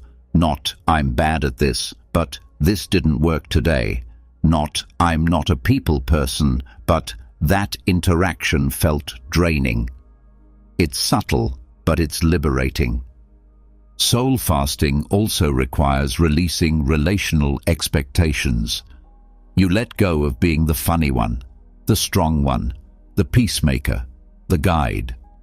You show up blank, which means you show up honest. Some people may not like this. Some will feel unsettled when you no longer play your usual part. Let them. This is part of the reset. You're not being unkind. You're being unassigned. To hold this fast, build moments into your day where you deliberately refrain from any form of identity reinforcement. That may mean not checking social media. That may mean not talking about work. That may mean walking in silence instead of narrating your own experience. These small abstentions reveal how much your mind seeks comfort in being something.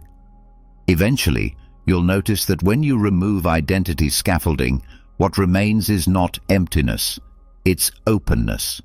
You're no longer defined by the roles you keep or the opinions you protect. You become flexible, responsive, calm. You speak less, but with more truth. You feel less pressure to be consistent and more freedom to be real. You also begin noticing how much suffering is tied to maintaining identity.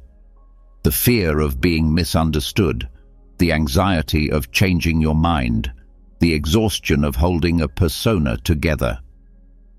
When you fast from identity, that weight lifts. You realize how little of it was necessary. You don't disappear.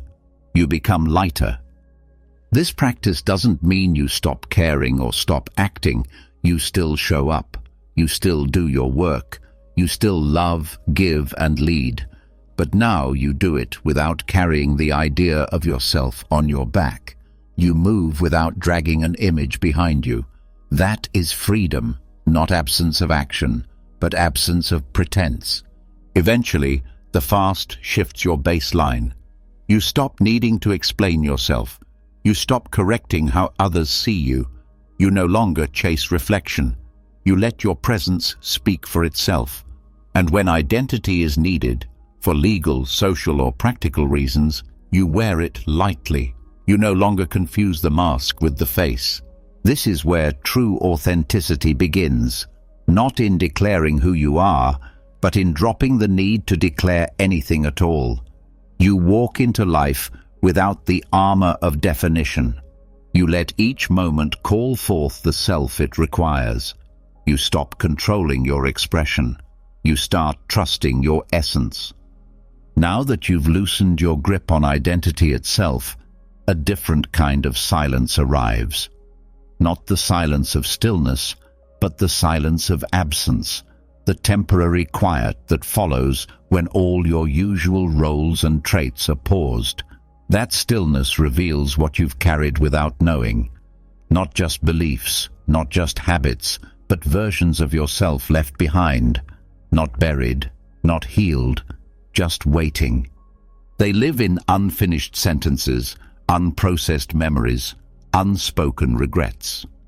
You may not see them directly, but they shape the way you speak to yourself, how you respond to others, how you hold your posture in moments of uncertainty. These are the past selves that have never been properly released. Not because you forgot them, but because you never gave them a voice. This is the next phase, facing those ghosts, not to escape or destroy them, but to speak with them, to hear what was left unsaid, to understand what parts of your story were frozen and how to let them rest.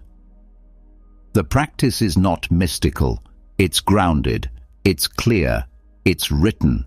This is narrative necromancy, not a ritual of fantasy, but a method of speaking directly to the younger versions of you that still echo in your system. Start by identifying the moments in your life that still feel open. You'll know them by how quickly they bring emotion. It might be an event, a period of confusion, or a time when you weren't ready to speak the truth. These memories don't need to be traumatic. They simply remain alive, looping silently behind your daily thoughts. For each one, write a letter. not about the moment, but to the version of you who lived through it. Speak to them like you would to someone who matters. Do not judge. Do not explain. Begin with presence. Let them speak first. In your mind or on the page, ask, what did you need that you never got? What did you believe in that was ignored? What truth did you carry that no one could hear? You may be surprised at what comes forward. Sometimes these versions of you are angry. Sometimes they're embarrassed, withdrawn, or bitter. Let them be. Your role is not to fix them, it's to hear them. Most past selves were abandoned in silence, not because you chose to, but because you didn't yet know how to stay. Now you do. Once the voice of that self is clear, write back. From the version of you that exists now. Speak without force. Acknowledge what happened. Don't over-apologize. Don't justify. Say what you've learned. Say what you can hold now that they could not. Tell them they are seen, that they are not lost, that even though they will not return, they are not forgotten. This exchange does not erase the past. It closes it. The open loop becomes a sentence with an end. A thread is tied. You are not carrying a child's grief in an adult's body anymore. You're giving it shape. And that shape allows release. Repeat this process for other versions of you. The one who made a mistake you've never fully forgiven. The one who gave too much. The one who never spoke up. The one who betrayed your own needs to feel loved. Speak to all of them. They do not need to be healed. They need to be heard. After each exchange, write a simple line to seal the interaction. A phrase that marks finality. Something like, "You can rest now," or "I've got this from here." Let that phrase become the emotional boundary that tells your nervous system, this version of me is no longer in charge. Over time, this dialogue will begin to shift your baseline. You stop reacting from wounded past selves because they are no longer trying to get your attention. They've been acknowledged. They've been integrated. You begin to feel more whole, not because every wound is gone, but because every voice has been welcomed. This work is delicate. Be patient. You may feel grief after writing. That's normal. It means something has been released. Take time afterward to ground yourself. Breathe slowly. Touch something physical. Speak aloud something true about who you are now. This helps your system reset after deep inner work. You can take this further by identifying patterns in your old selves. What belief did they share? What fear? What lesson were they trying to teach you through their mistakes? When you find the common thread, you gain access to a deeper truth. Many of your past selves were not broken. They were early attempts at becoming you. They were incomplete drafts, and just because they were unfinished doesn't mean they were wrong. This recognition allows you to treat your past with compassion. You stop seeing younger versions of yourself as embarrassing or shameful. You begin to see them as necessary. Every one of them tried, in their own way, to survive, to love, to find meaning, even if they failed, even if they made choices you would not repeat. That compassion opens the door to integration. You don't need to carry their pain, but you can carry their strength. The version of you who endured rejection holds persistence. The one who took the wrong path holds curiosity. The one who stayed silent holds patience. Take what was useful, leave what was heavy. This is the gift of narrative necromancy. It doesn't make your past disappear. It teaches you how to walk with it. You become the narrator, not the character. The one who writes the story forward, not as a reaction to what happened, but as a continuation of who you've chosen to become. You can deepen this practice by creating a timeline of your life, marked not by events, but by turning points of identity. The first time you felt misunderstood, the first time you felt powerful, the moment you stopped believing something, the moment you started pretending. These are the chapters. For each one, ask, what part of me was born here, and what part never made it out?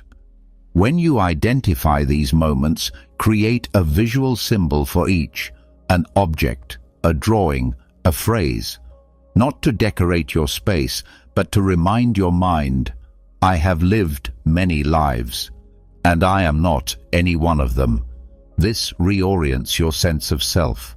It expands your narrative. You are no longer trying to prove something. You're remembering that your story has depth. From here, your way of speaking about your past also changes.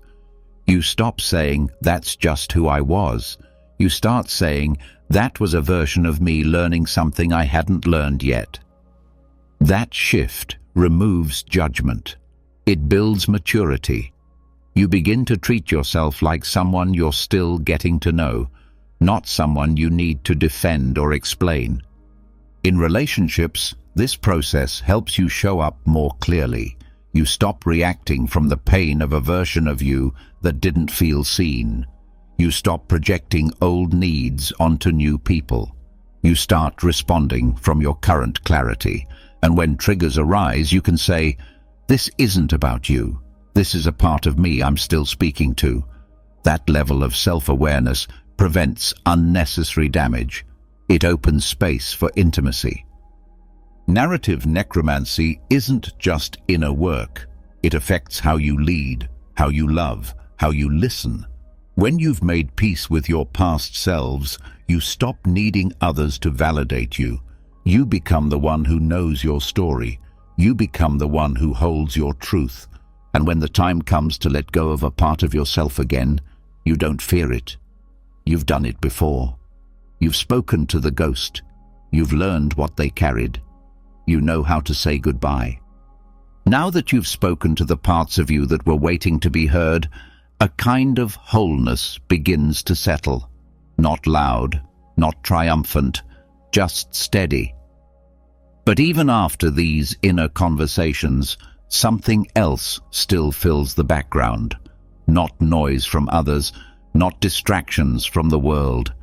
It's the constant hum of thought, the chatter of interpretation, prediction, commentary, the voice that narrates every hour, even when there's nothing to say. This voice seems like you, but it's not. It's your script, and it's time to stop listening to it. Silence is not absence. It is presence without narrative. It is the space that exists when you stop needing to explain your experience, even to yourself. Most people have never actually met their own mind in silence. They've only met their inner commentary, that running monologue that explains, replays, analyzes, judges. It tells you what everything means. It tells you what people think. It plans what you'll say next. It rehearses your past, but it never stops to ask, what am I without this voice? The Stoics didn't speak often of silence as a practice, but they lived it in their writings. Their meditations were short, direct, intentional. They believed in saying only what was useful. In modern terms, silence becomes not just restraint, but transformation. When you enter silence deliberately, not as escape but as practice, something powerful begins to unfold. You begin a silence practice not by avoiding sound, but by withdrawing from response. You stop reacting to every thought as if it needs action. You don't suppress. You simply let the mind speak and say nothing back. This is not meditation in the formal sense. It's observational detachment. You become the witness instead of the participant. At first, this feels strange. Most people are used to filling every gap with activity or internal dialogue. You walk into a room and immediately start labeling everything. You meet someone and begin crafting a story about who they are. You sit in solitude and immediately start explaining your day to yourself. This is not presence. This is mental noise disguised as awareness. When you step into intentional silence, you begin to notice just how constant that noise is, and you start to see how much energy it consumes. The brain burns resources trying to make sense of every moment before it's even over. It can't rest. It can't receive. It's always evaluating.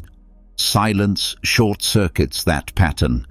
You can start with simple practices. Choose 1 hour of your day with no speaking and no input, no music, no screens, no writing, just existing. This is not boredom. This is the beginning of realignment. Your senses sharpen. Your thoughts slow down. You stop needing to frame every moment with a story. With time, you can extend the practice. Take a day each week where you speak only when necessary. Let your communication be sparse, clean, and calm. Observe how your words become more intentional. Notice how your awareness deepens. You begin to hear the subtle shifts in your own energy. You begin to feel when your thoughts are helpful and when they are just habitual.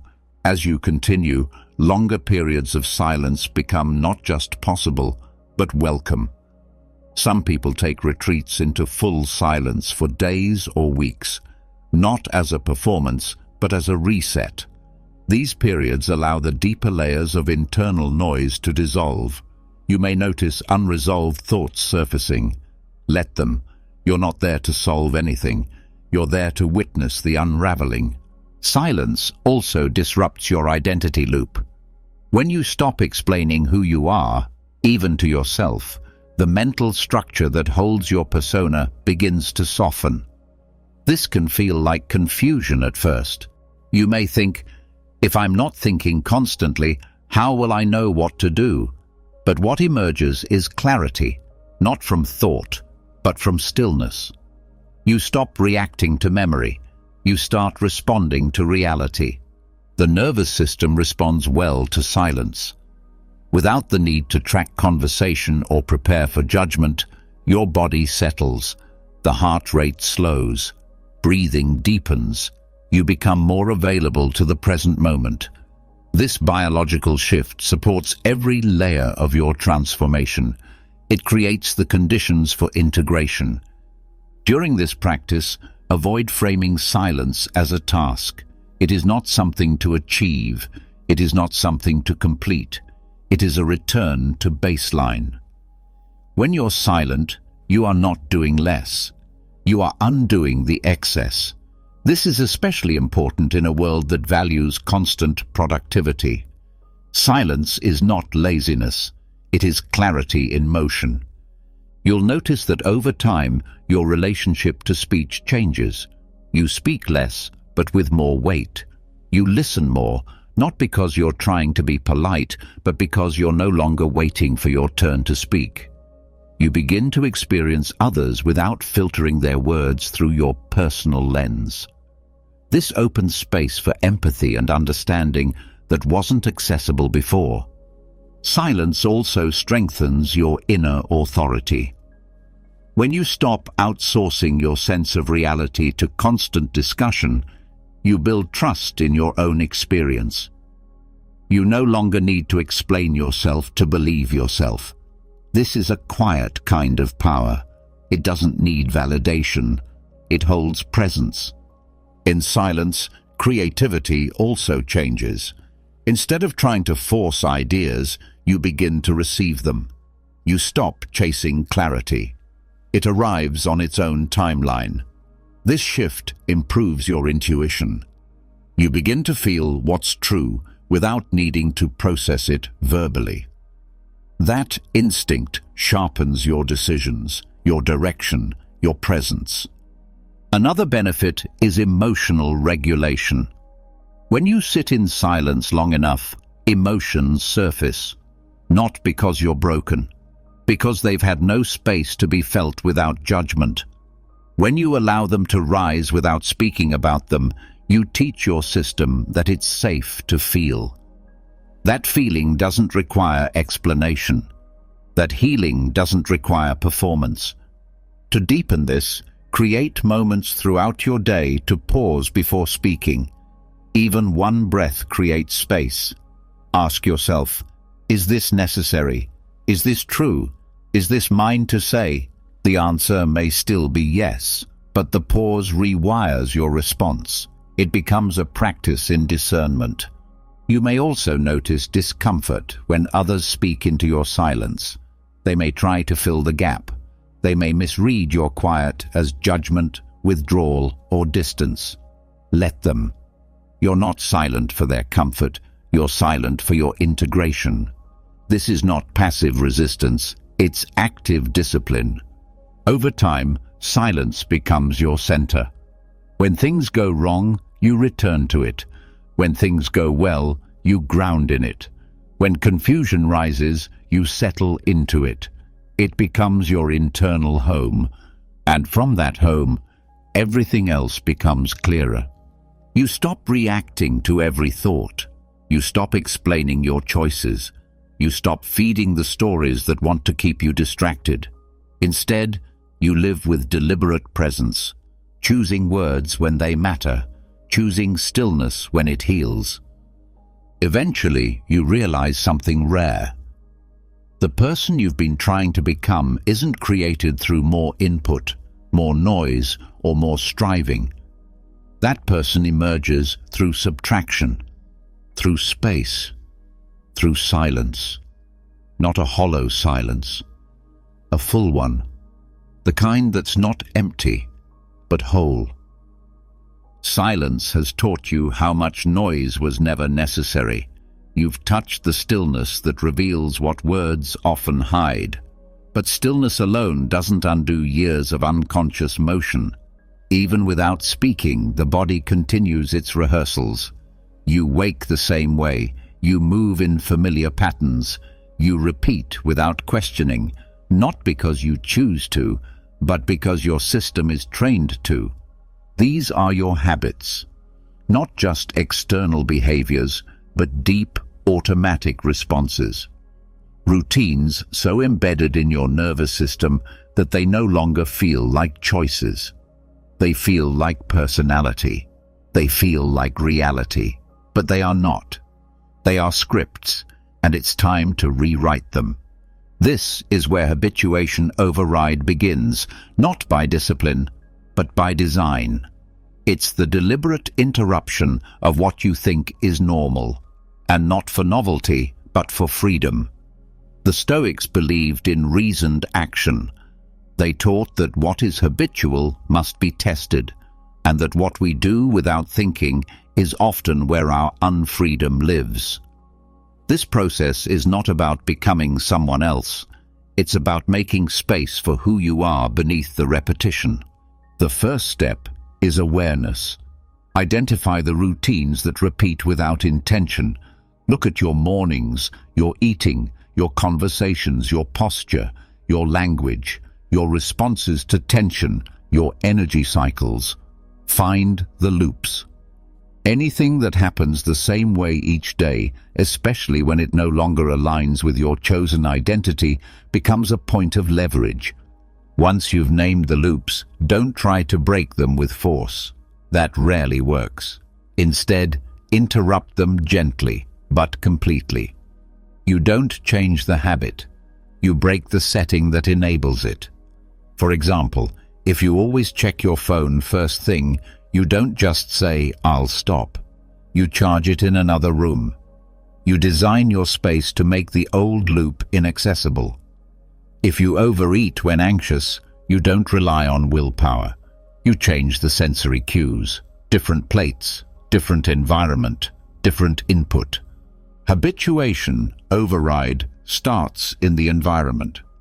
The brain is deeply influenced by physical cues. If your space remains the same, your patterns will persist. Rearranging furniture, changing light sources, shifting how you move through a room. These are not aesthetic choices. They are psychological tools. A new environment tells your nervous system the script has changed. You also override habit by changing sensory triggers. The music you listen to, the scents around you, the textures you touch, these all inform your emotional state. If every day begins with the same playlist, your brain starts associating that sound with a predictable mood. Introducing new sensory inputs can disrupt that. Try silence in moments you'd usually use sound. Try unfamiliar sounds where you'd expect calm. Break the cue-response connection. Another layer is time patterning. You likely do things at the same time every day, not because it's necessary, but because your system expects it. Wake up earlier. Delay routines.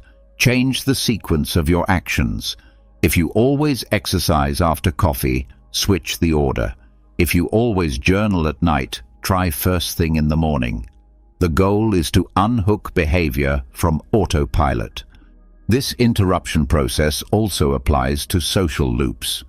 Notice how you behave differently around certain people. Often, we return to outdated roles around those who knew us before. These are social habits. They activate without thought. You can override this by disrupting the dynamic. Respond differently. Pause before you answer. Use new language. If you always soften your voice, let it stay strong. If you always lead the conversation, ask more questions. Change the rhythm. The neurological basis for this comes from the brain's tendency to conserve energy. Once a behavior is repeated enough, it gets stored in procedural memory. The more automated it becomes, the less conscious input is needed. This is efficient, but it's also limiting. The key to override is novelty plus intention. When the brain encounters something unexpected, it pays attention. When that surprise is followed by meaningful action, new wiring begins. That's why sudden change, done with care, is effective. It catches the system off guard, but if it's followed by purpose, it becomes constructive rather than chaotic. For example, waking up at a drastically different time and immediately doing something aligned with your values creates a strong neural impression. It says, "This is not a random act. This is new architecture." You can also layer override through micro-discomfort. Do small things daily that make your system adapt. Use your non-dominant hand. Walk different routes. Speak last instead of first. Change your tone intentionally. Sit in silence during meals. These minor shifts may seem insignificant, but they create flexibility. You are training your system to stop expecting comfort and start welcoming difference. Structure supports this process. Create scheduled blocks of unpredictability. 1 hour per day with no fixed task.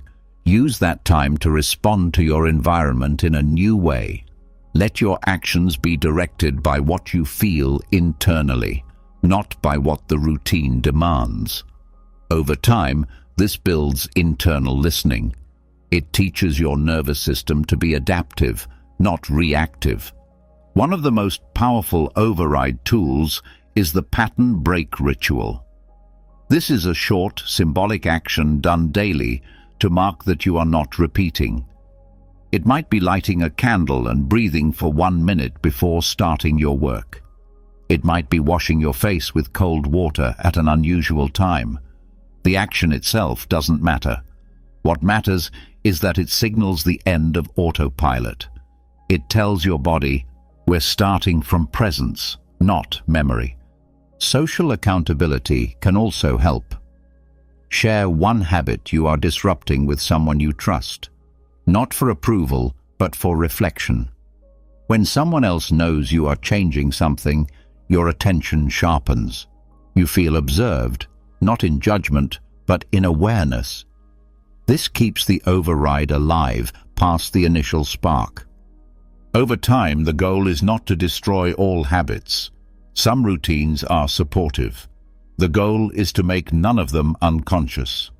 You want your actions to be aligned, not automatic. That means checking in. Every week, ask yourself, what am I doing out of memory instead of presence? Where have I begun repeating without reason? These questions create self-correction. Your language also matters. The way you describe your actions reinforces or rewrites the pattern. If you say, "This is just what I do," you're reinforcing the script. Instead say, "This is what I'm choosing today." That single shift puts the decision back into conscious control. It rebuilds agency. Another useful method is substitution. Instead of just removing a habit, replace it with a behavior that reflects your current values. If you usually reach for distraction, replace it with breathwork. If you habitually react with sarcasm, practice asking a direct question instead. The nervous system learns through repetition, but repetition must be paired with meaning to create lasting change. To reinforce these changes, use visual cues. Place objects in your space that disrupt the expected flow. A note on your mirror, a different centerpiece on your table, a change in wardrobe color. These external changes affect your state. They act as physical reminders that you are not in yesterday's script. As the override continues, you will notice that certain internal states begin to dissolve. Anxieties tied to outdated routines fade. Emotional reactions to environmental triggers soften. You stop moving in circles. You start choosing your steps. And when this process is fully integrated, you realize something vital. Your habits were never you. They were simply rehearsed responses. And when they no longer serve, they can be replaced, not with effort, but with precision. Now your life begins to feel different, not because you are striving harder, but because your actions are cleaner. Your steps are chosen. Your environment matches your direction. Your rhythm is not remembered. It is designed. Now that you've interrupted the habits that used to define your days, a deeper layer becomes visible. Beneath the routines and reflexes, there's a voice that still speaks first. It often sounds like your own, but it isn't.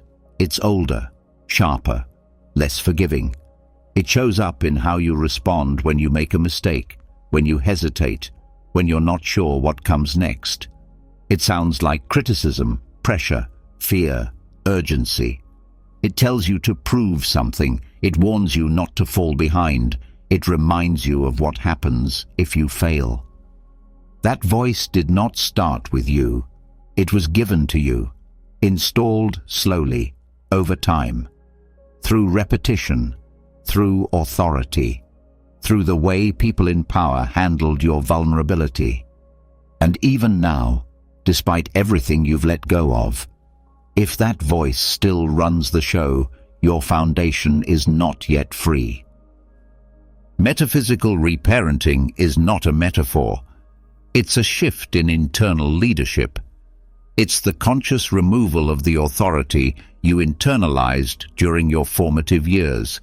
Parents, teachers, caregivers, coaches, mentors, and the installation of a higher, wiser inner guide that operates from clarity, not survival. This is not about blame. It's about structure. The way your nervous system responds to pressure, judgment, or praise was shaped before you had the ability to choose your response. The first step is noticing how the inherited voice still speaks. Listen closely when things go wrong, when you fall short of your own expectations. What is the tone in your mind? Does it accuse? Does it panic?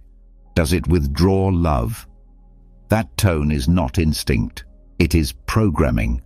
And until it's replaced, it will continue to steer your choices, even if everything else has changed. To begin replacing it, you need to identify whose voice it is. This is not always obvious. Sometimes it's not what they said, but how they said it. It might be the tension in the room when you disappointed someone. It might be the silence you were met with when you failed.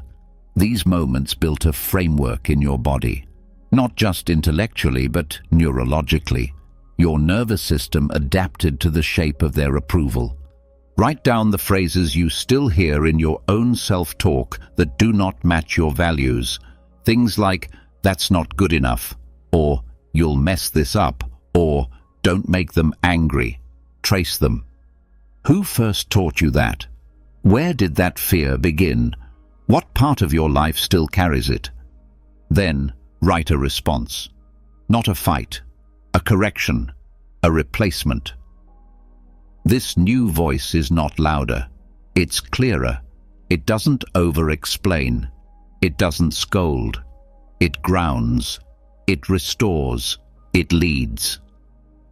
This is the beginning of the new inner authority.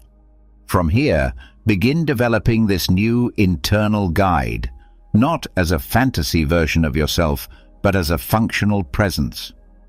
Ask, how would someone speak to me if they deeply wanted my growth, not just my performance? How would they speak when I fail, when I hesitate, when I'm lost? Write these responses, read them often, let them become the default over time. The key is consistency. The old voice will return, especially under stress. But now you have contrast. You don't just feel bad, you hear the distortion, and when you hear it, you interrupt it. You speak from the higher self, the version of you that does not need control or fear to operate. This new voice is not passive, it's structured. It holds standards, but it does not shame. It does not isolate. It says things like, "You're not there yet, and you're not expected to be." It says, "That wasn't right, but now you know better." It says, "Try again," not to be perfect, but to be clear.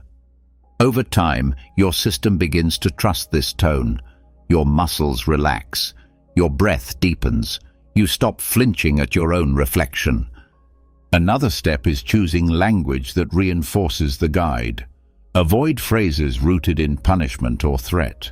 Use language that acknowledges the present and invites correction. Replace "I'm always messing this up" with "This is what I'm learning to handle." Replace "I can't do anything right" with "I'm practicing this until it becomes natural." Language matters. Your subconscious listens carefully. You also reinforce this voice through physical behavior. Posture is a signal. If you slump in defeat, the old voice finds its way back in. If you stand with steadiness, breathe with rhythm, walk with presence, your body begins to mirror the new tone. You're teaching yourself safety through movement. It helps to assign an image or phrase to this inner guide, not to worship, but to connect. It might be a symbol, a person, a fictional character, or a memory of someone who led you well. This symbol becomes an anchor. In moments of stress, you call on it. You ask, "What would that guide say now?" And then you act from that answer, not reaction, but response. Over time, this becomes internalized. You no longer need to pause. The voice becomes instinct. The new authority takes root. You start living with a self-respect that isn't conditional. You stop negotiating with shame. You stop performing for praise. This shift affects how you make decisions. You no longer act from fear of punishment. You act from alignment. You no longer need to guess what others want before deciding what you feel. You begin to trust that you can make choices without being pushed into them. You stop being ruled by echoes. In relationships, this changes everything. You no longer tolerate voices that mirror your old authority. You recognize them as familiar, but not healthy. You stop being drawn to people who control you emotionally. You stop recreating the dynamics that once shaped your nervous system. You begin choosing connections that respect your self-leadership.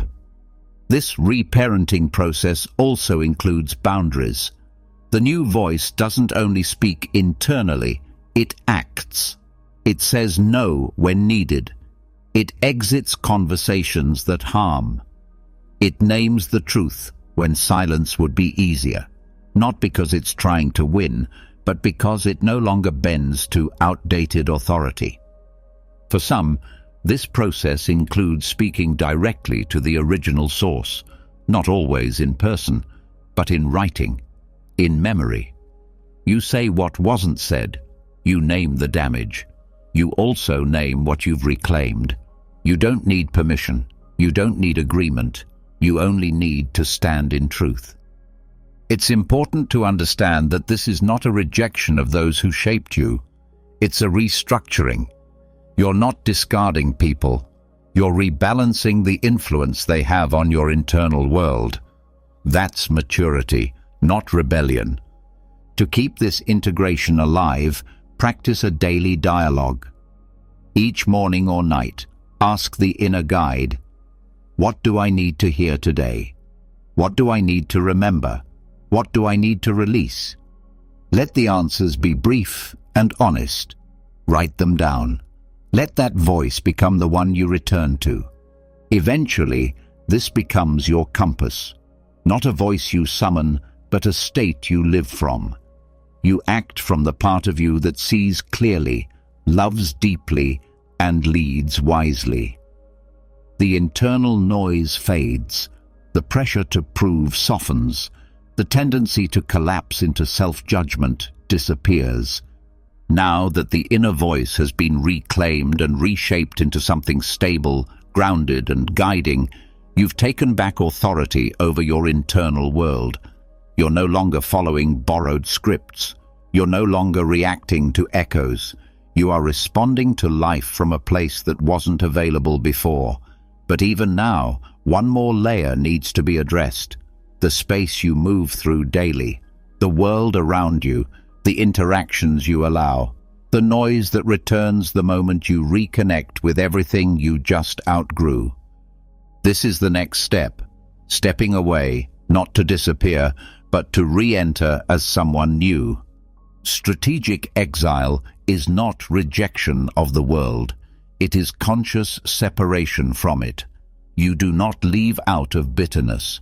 You withdraw with clarity. You are not running.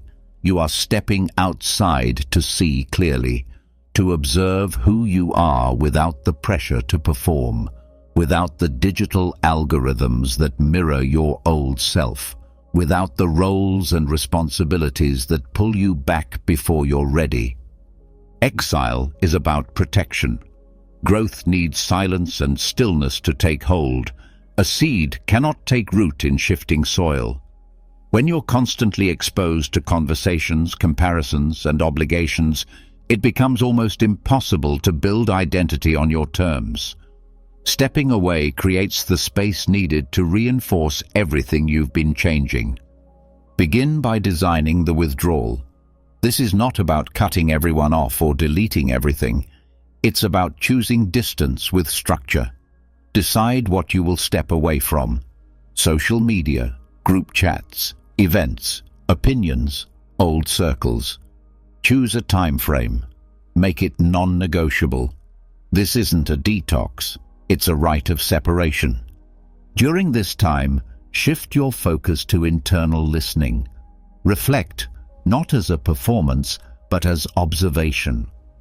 Watch what thoughts rise when you are no longer watched. See which emotions surface when you are no longer being shaped by conversation. This is where the real work begins, not in change, but in stabilization. In exile, you start to notice which parts of your life depended on being seen, which actions were sincere and which were part of a role. You may feel a sense of loss. That's normal. You are dismantling your public self. You are watching it dissolve layer by layer. Do not resist that feeling. welcome it. This process also reveals the depth of your attachment to feedback. Without instant response, without likes or reactions, your nervous system may feel unimportant. Let that discomfort speak. Don't fill it. Learn from it. Solitude teaches you whether your validation comes from within or is still outsourced. Use this space to engage in actions that have no audience. Clean your space without sharing it. Create without publishing. Think without needing to explain. These choices strengthen your inner alignment. They teach you to exist without depending on performance. Exile also reveals your deeper priorities. Without the world pressing in, your mind begins to notice what it actually cares about, what it misses, what it doesn't. This clarity allows you to make conscious decisions about what you bring back into your life when you return. During your time away, establish rituals, not for structure, but for rhythm. Wake with intention. Eat slowly. Walk without distraction. Let these moments anchor your new identity. They are not habits, they are reminders. They say, I am not the version of myself who had to rush or prove or respond to everything. I move with choice. Another part of this process is reducing the digital reflex.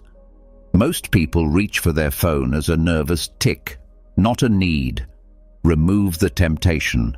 Log out. Disable notifications. Use your devices as tools, not companions. Make your attention expensive. In solitude, pay close attention to your thoughts. You'll start to hear the mental patterns that were hidden by noise. These thoughts may be repetitive, uncomfortable, or uncertain. Let them move through. Do not grab them. Do not resist them. Simply observe. Journaling during this time can help clarify what's real, but journal as inquiry, not performance. Don't try to summarize your experience for future sharing. Just write what you see. Track shifts in energy, mood, and clarity. This is not about content. It's about contact with your own presence. Over time, you may notice yourself reaching for the old. The mind will try to reattach to what it knew. This is a test of your new authority. You no longer belong to those dynamics. You are creating new responses. If old roles try to return, pause. Remind yourself, that version of me is gone, not in hatred, in peace. Exile also invites you to forgive. With distance, some stories soften.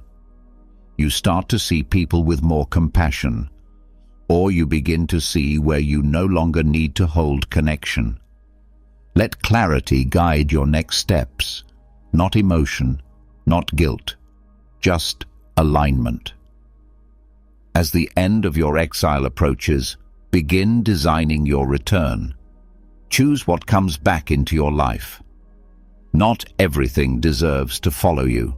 Some relationships may stay quiet. Some habits may stay gone. Some spaces may no longer feel right. You do not owe your past a perfect goodbye. Re-entry should be gradual. Start with intention. Let the first things you return to reflect your values. Speak less. Move slowly. Listen more. Let people meet the new version of you through your energy, not your announcement. You do not need to explain your transformation. You only need to live it. You'll notice which people respond to your shift with respect and which try to pull you back. Let that teach you.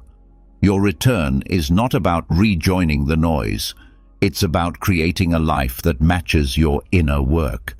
Anything that doesn't support that is optional.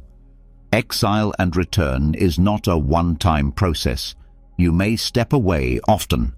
Each time you return stronger. Each time you refine your voice, your rhythm, your focus. You learn that solitude is not isolation. It's recalibration. In time, this rhythm becomes natural. You no longer fear stepping away. You no longer panic in stillness. You trust yourself to be your own reference point. That self-trust becomes your anchor in every room, every relationship, every new direction. After your time in strategic solitude, you re-entered the world without the roles, habits, or old obligations that once shaped your choices. You no longer moved from reaction. You returned from exile on your own terms. You made space. You reset. But even now, a subtler part of the old identity remains. It doesn't speak loudly. It hides behind comfort, behind praise, behind fear of being seen and judged. This is the ego, not in the inflated sense, but in the fragile one. The part of you that still wants control over how you are received. The part that resists exposure, not because it's proud, but because it's scared. This is where your next phase begins, not in reflection, but in practice. You must now condition your nervous system to meet discomfort without shrinking. You must teach your body to remain steady when your ego wants to disappear. And the most direct way to do that is through small, intentional acts that create emotional friction. This is the rejection game. It's not about failing on purpose. It's about putting yourself in situations where rejection or awkwardness is likely, not to suffer, but to stretch. Each act is a controlled exposure to the thing you usually avoid, being told no, being seen as too much, being misunderstood, being vulnerable without reward. The Stoics believed that fear of opinion is one of the great sources of human suffering. Epictetus wrote that we are disturbed not by things, but by our view of them, especially our need to avoid shame. Practicing rejection is how you remove the sting from that fear, not through theory, but through deliberate contact. You begin by setting small daily challenges designed to trigger your protective response. Ask for something you don't expect to get. Share an opinion without hedging. Stand still in silence when you'd normally speak to fill space. Offer a compliment with no expectation. These are simple, but they activate something deep. Your body tightens. Your voice hesitates. That's the point. You're waking up the part of you that still equates discomfort with danger. The key is not in the outcome. It doesn't matter if your request is accepted or denied. What matters is that you made it. You entered the space where you were exposed and didn't collapse. That is ego training. You are teaching your system to hold steady when the usual defenses don't work. You can track this work like a workout. Create a journal for discomfort. After each challenge, write what you did, how it felt, what came up, and what you learned. This isn't to overanalyze. It's to build data, to show yourself that the worst-case scenario your mind predicted never happened, or if it did, that you survived it without losing yourself. As you continue, increase the intensity slightly, not through recklessness, but through expansion. If you fear interrupting, practice speaking first. If you struggle with eye contact, hold it longer. If your discomfort is in asking for help, start with small requests, then build. You're not proving anything, you're stretching capacity. Rejection becomes less about approval and more about tolerance. You begin to see it as a moment of feedback, not a threat to your value. Someone says no, and your body doesn't flinch. They ignore you, and your rhythm stays intact. You feel embarrassment, but you don't try to run from it. This is emotional strength, not toughness, but range. Another part of the game is deliberate awkwardness. Do something mildly uncomfortable on purpose. Ask a strange question. Wear something unusual. Sing quietly in public. These aren't stunts. They're micro-tests. They show you that discomfort is survivable. And when you no longer need to protect your image, you gain access to new forms of freedom. Your relationships shift as you do this. You stop editing yourself. You start telling the truth. You ask questions you used to avoid. You no longer need to be liked by everyone. You stop apologizing for your existence. This creates space for deeper connection, because people can feel when you're not hiding. Ego death is not about humiliation. It's about stepping out of the performance of perfection. It's about letting go of the version of you that tries to manage perception, the one that smooths every edge, the one that fears mess. Rejection training teaches you that you can be seen as flawed and still remain whole. You'll also begin to spot the social systems that kept your ego intact, the people who flattered you just enough, the environments where you always won, the roles where you never had to grow. These systems lose their appeal. You stop craving comfort. You start craving growth. At this stage, your inner dialogue also changes. The voice that once said, "Don't do that, you'll look stupid," now says, "Try it and see who you become." That voice used to keep you safe. Now it keeps you small. Replacing it is not loud. It's quiet courage, daily, subtle, real. You can also add structure to your practice. Set weekly goals, 3 intentional rejections, 2 moments of visible vulnerability, 1 act of public imperfection. Track the patterns. What are you still afraid to show? Where does your voice still tighten? These questions reveal the parts of you that are still waiting to be released. Eventually, you will begin to seek these moments, not because you enjoy discomfort, but because you understand what lives on the other side of it. You become less attached to comfort, less reactive, more alive.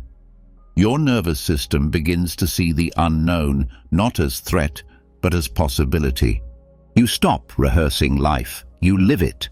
Now that you've trained yourself to sit inside discomfort without defense, something unexpected begins to happen. The things you once chased, the validation, the image, the story, the reason behind it all, start to lose their grip, not because they're wrong, but because they're no longer necessary. When rejection no longer defines your worth, when approval loses its pull, when silence becomes your anchor, a quiet question begins to surface beneath it all. What if nothing needs to mean anything at all?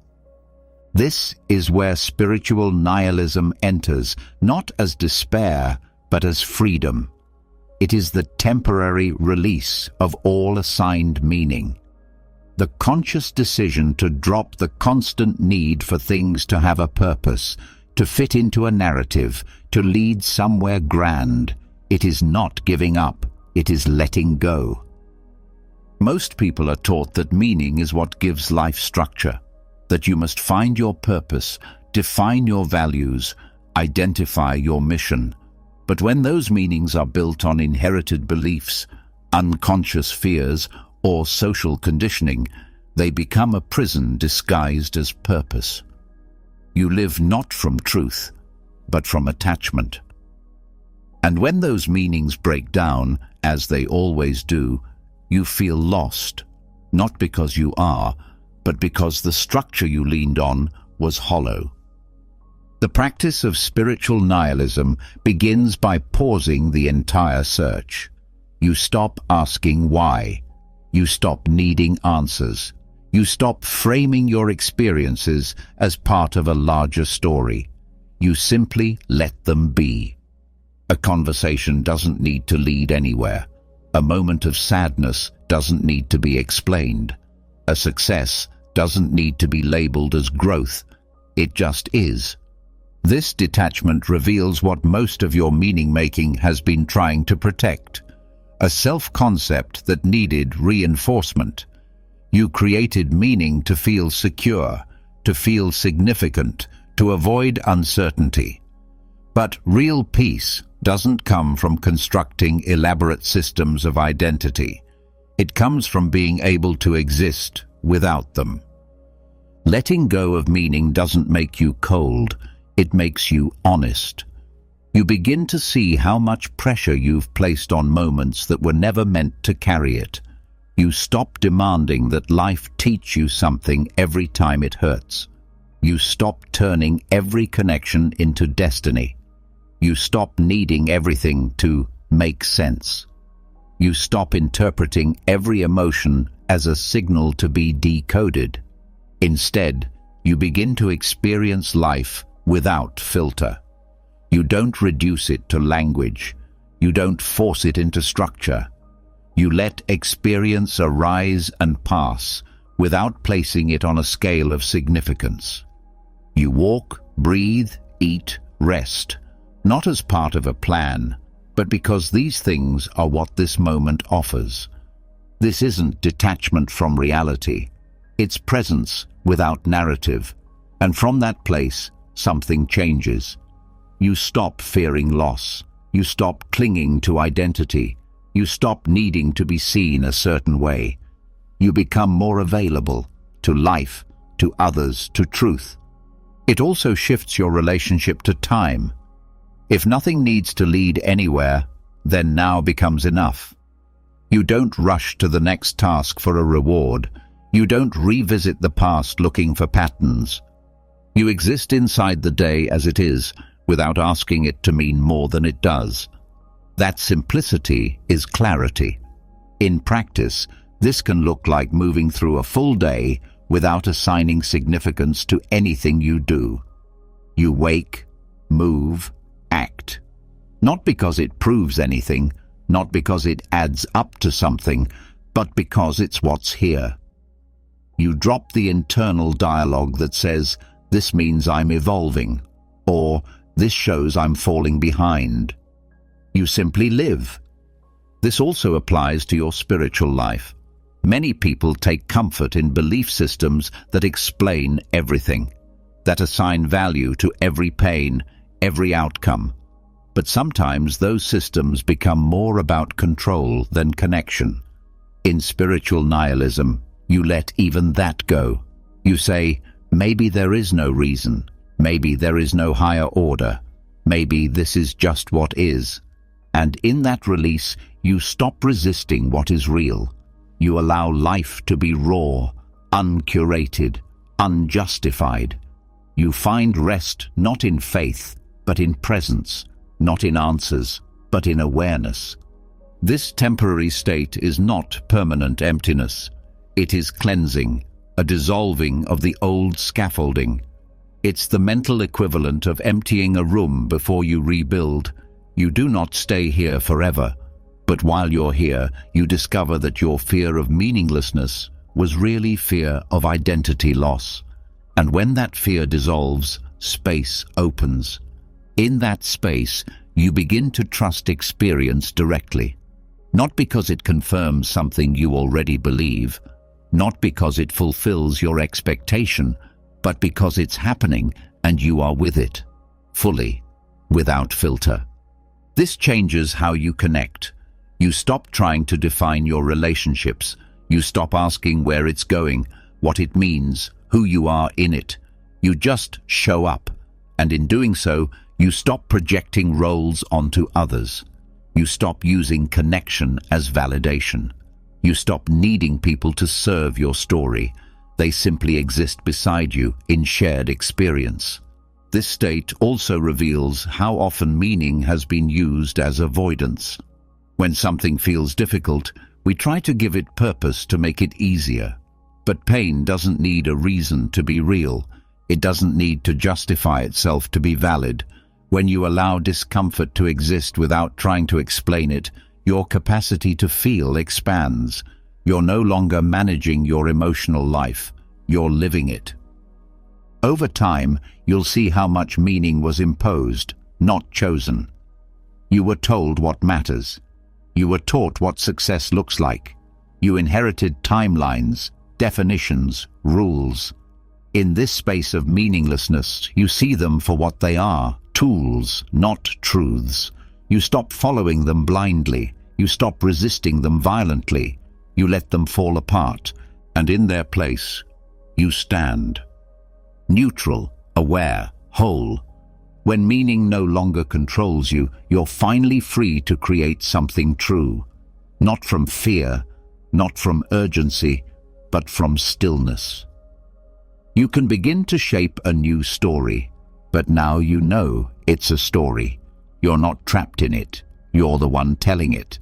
And if it stops serving, you can release it again. This cycle of dissolving and rechoosing becomes your rhythm. You no longer fear the collapse of belief, of structure, of narrative. You welcome it, because now you understand what it gives you: clarity, space, peace. After stepping into the silence of meaninglessness and allowing identity to dissolve, a strange clarity begins to emerge. You see how much you were carrying that didn't belong to you. You see the stories that shaped you and the need you once had to make everything fit into a system. And without all that weight, you start to feel lighter, but also more sensitive. Subtler patterns come into focus, not just thoughts or emotions, not just memories, connections, invisible threads that still pull at your attention, drain your energy, and quietly shape the way you move. These aren't always logical, they're not always conscious, but they're real, and you can feel them.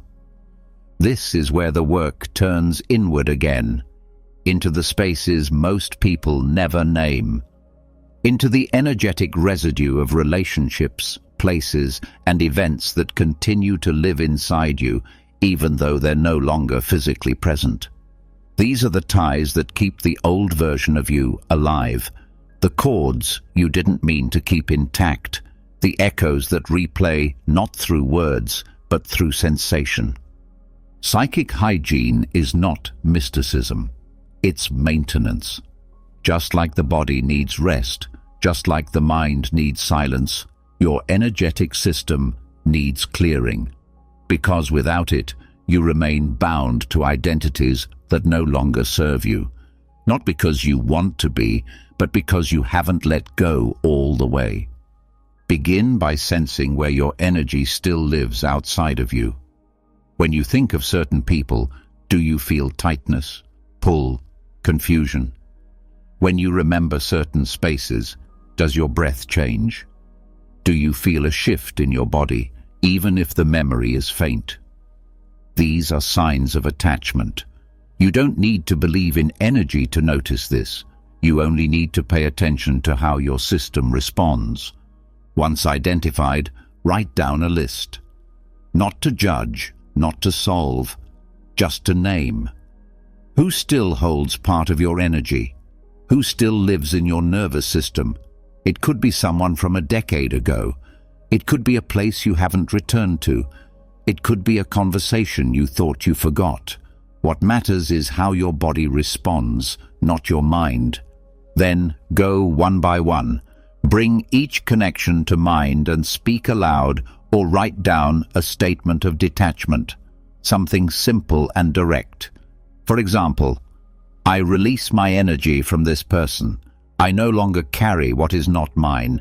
I call my energy back to me. This is not a ritual of anger. This is a process of return. It helps to do this when grounded. Sit or stand with both feet connected to the floor. Breathe deeply. Speak clearly. Place your hand over your chest or stomach to keep your awareness in your body. Let the words move through you, not as a performance, but as intention.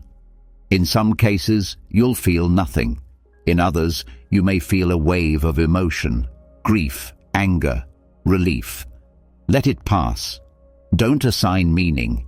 You're not analyzing, you're clearing. Your only job is to allow what rises, then return to stillness.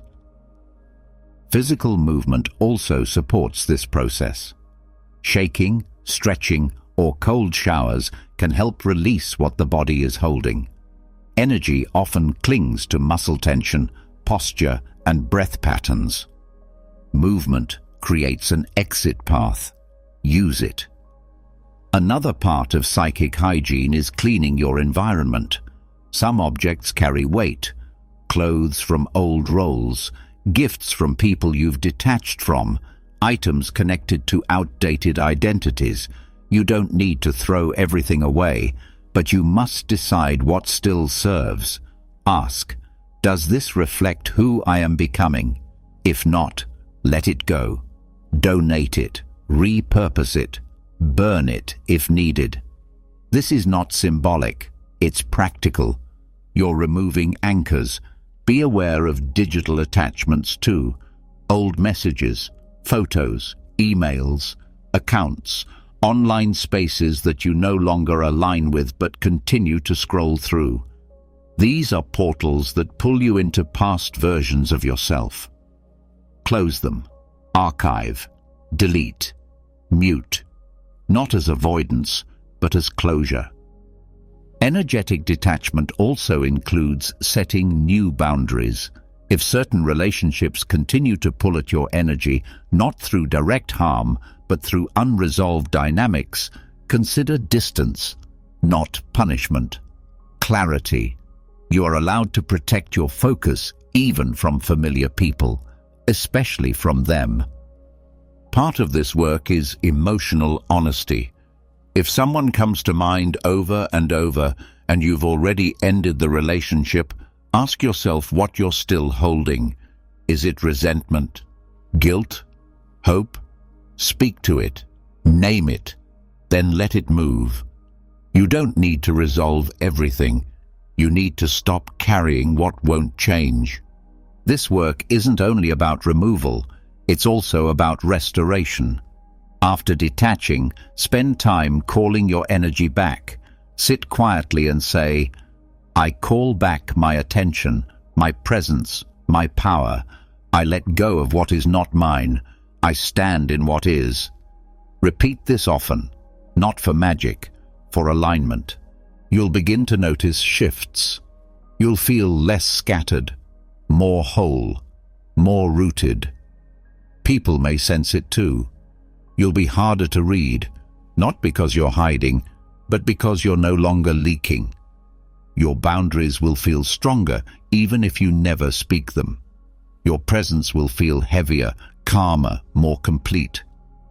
Energetic detachment also helps you recognize when new chords begin to form.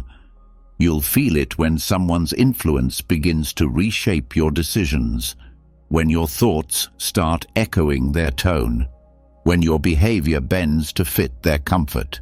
Catch it early. Return to yourself. You're not required to carry anyone else's weight. Over time, this becomes routine. You'll naturally scan your system for attachments. You'll notice when something feels heavy. You'll know when it's time to clear. You'll stop waiting for closure from others. You'll create it yourself. Psychic hygiene is freedom from ghost stories, from loops that play when you're tired, from relationships that ended in form but not in energy. It's how you protect your new self from being pulled into old shapes. And when this work becomes steady, you step into the present without drag. Your energy no longer stretches backward. Your attention is not divided. You stand whole. Now that your energy is finally your own, no longer entangled with places, people, or past selves, you can feel something solid under your feet.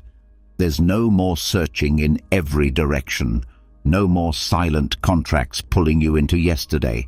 But the question that arises now is clear. Where are you going? You've cleared space. You've removed noise. You've broken loops. What you do from here will define who you become. The next step is about embodiment, not vague intention, not loose direction. Embodiment means clarity in motion. The ability to measure your choices, your actions, your words, against the standard of who you've decided to be. This is the doppelganger test, a tool not for visioning, but for accountability. Begin by defining your future self with precision. This is not about fantasy.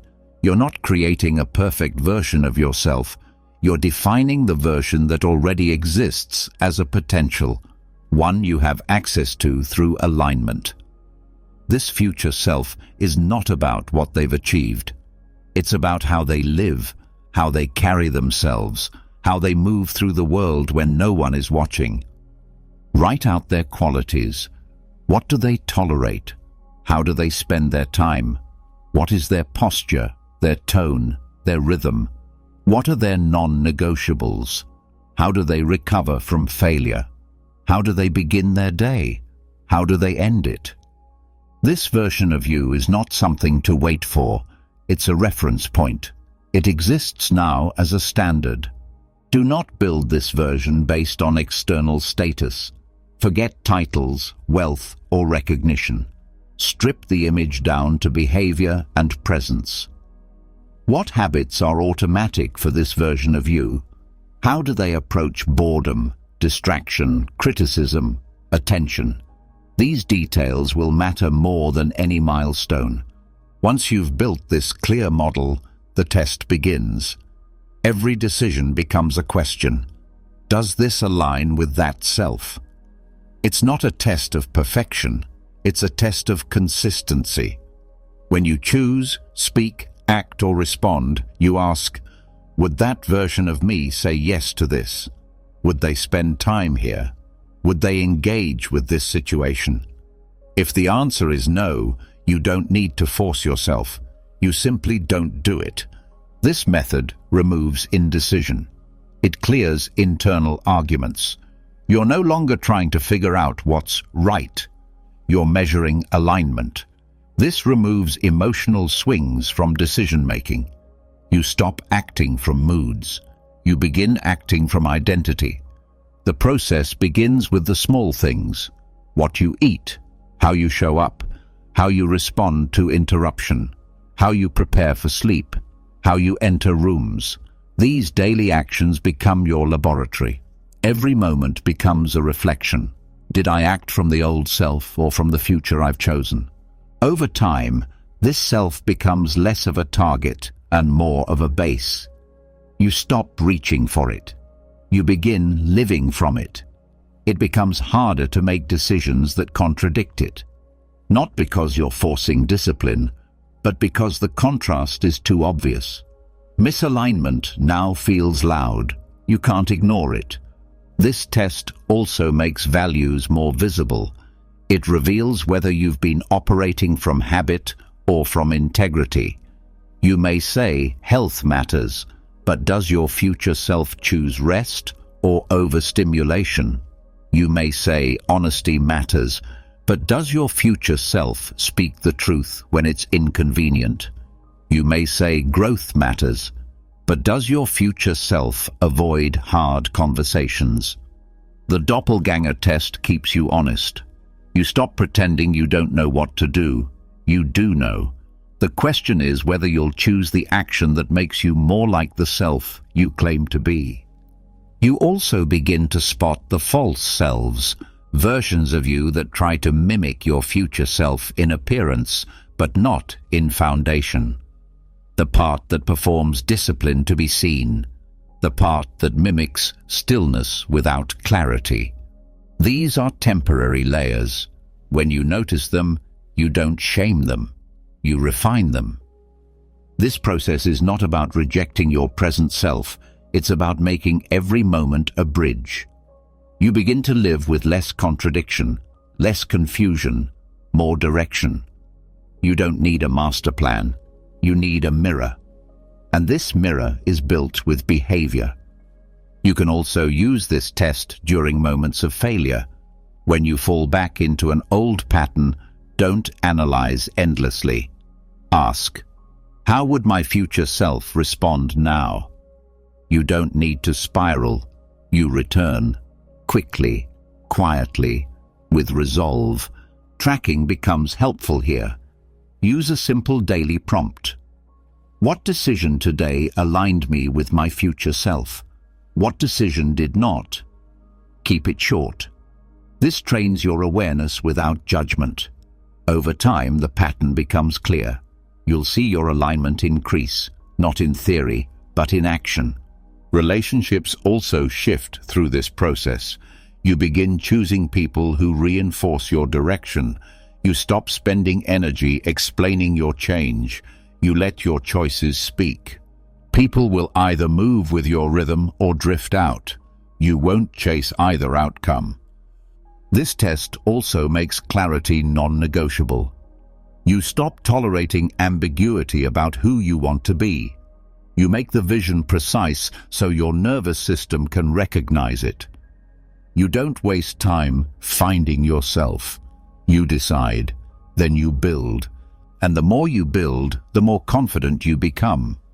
Not because you're doing more, but because you're becoming more accurate. Confidence is a byproduct of alignment. When you live as the version of you that you respect, self-trust follows.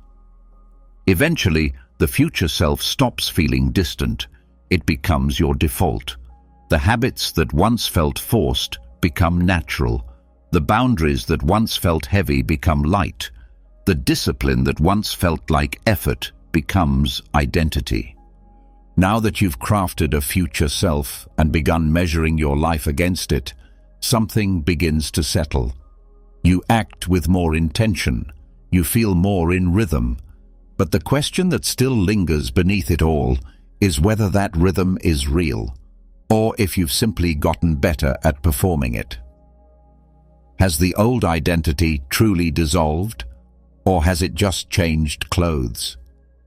Is the shift you feel structural, or is it surface? This is the moment for honesty, not about progress, but about depth. False growth hides in polish. It lives in the language of self-improvement, in routines that look evolved but are built on fear.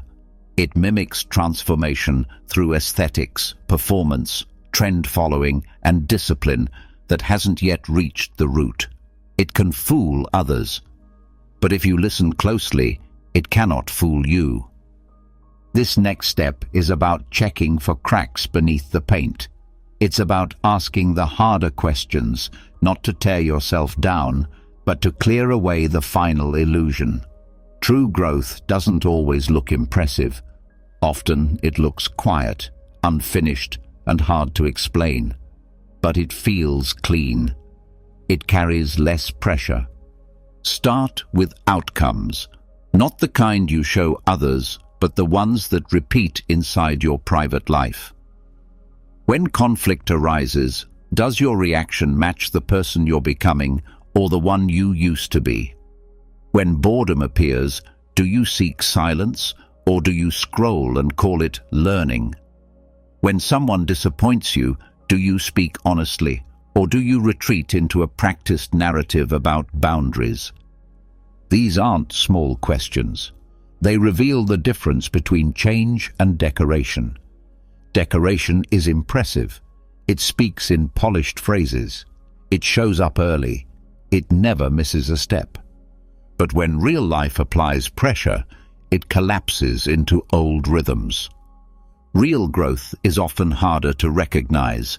It's invisible in public, but undeniable in private.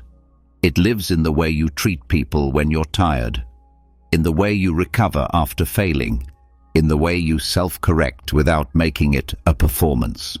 False growth shows up in compensation, in the need to speak with authority instead of curiosity, in the desire to constantly explain what you've learned, in the urge to be seen as a certain kind of person instead of simply being one. These patterns signal attachment to image, not truth. One way to test for this is by removing your tools. What happens when you skip the ritual, when you miss the routine, when no one is watching? Do you still act with integrity, or does your system fall apart without the structure? This doesn't mean rituals are bad. They're powerful. But if they are the only thing keeping your behavior in check, then what you've built isn't identity, it's dependency. Look also at who still holds emotional power over you. If one person's reaction can undo your clarity, then your growth may still be rooted in external validation. Real progress doesn't make you untouchable. It makes you honest. You still feel, but you don't get pulled into old patterns when the feelings rise. Another signal of false growth is emotional rigidity. You follow the script perfectly, but there's no space for mess. You hide from confusion. You don't let yourself regress. You believe every mistake is a failure instead of part of a larger refinement. This pressure to maintain the image of improvement is itself the ego in disguise. Ask yourself this: are you creating space in your life for what's hard, or are you editing your environment to only include what confirms your progress? You can measure this by noticing how you respond to surprise, when your plans fall apart, when you're misunderstood, when you're overlooked, when you're told no.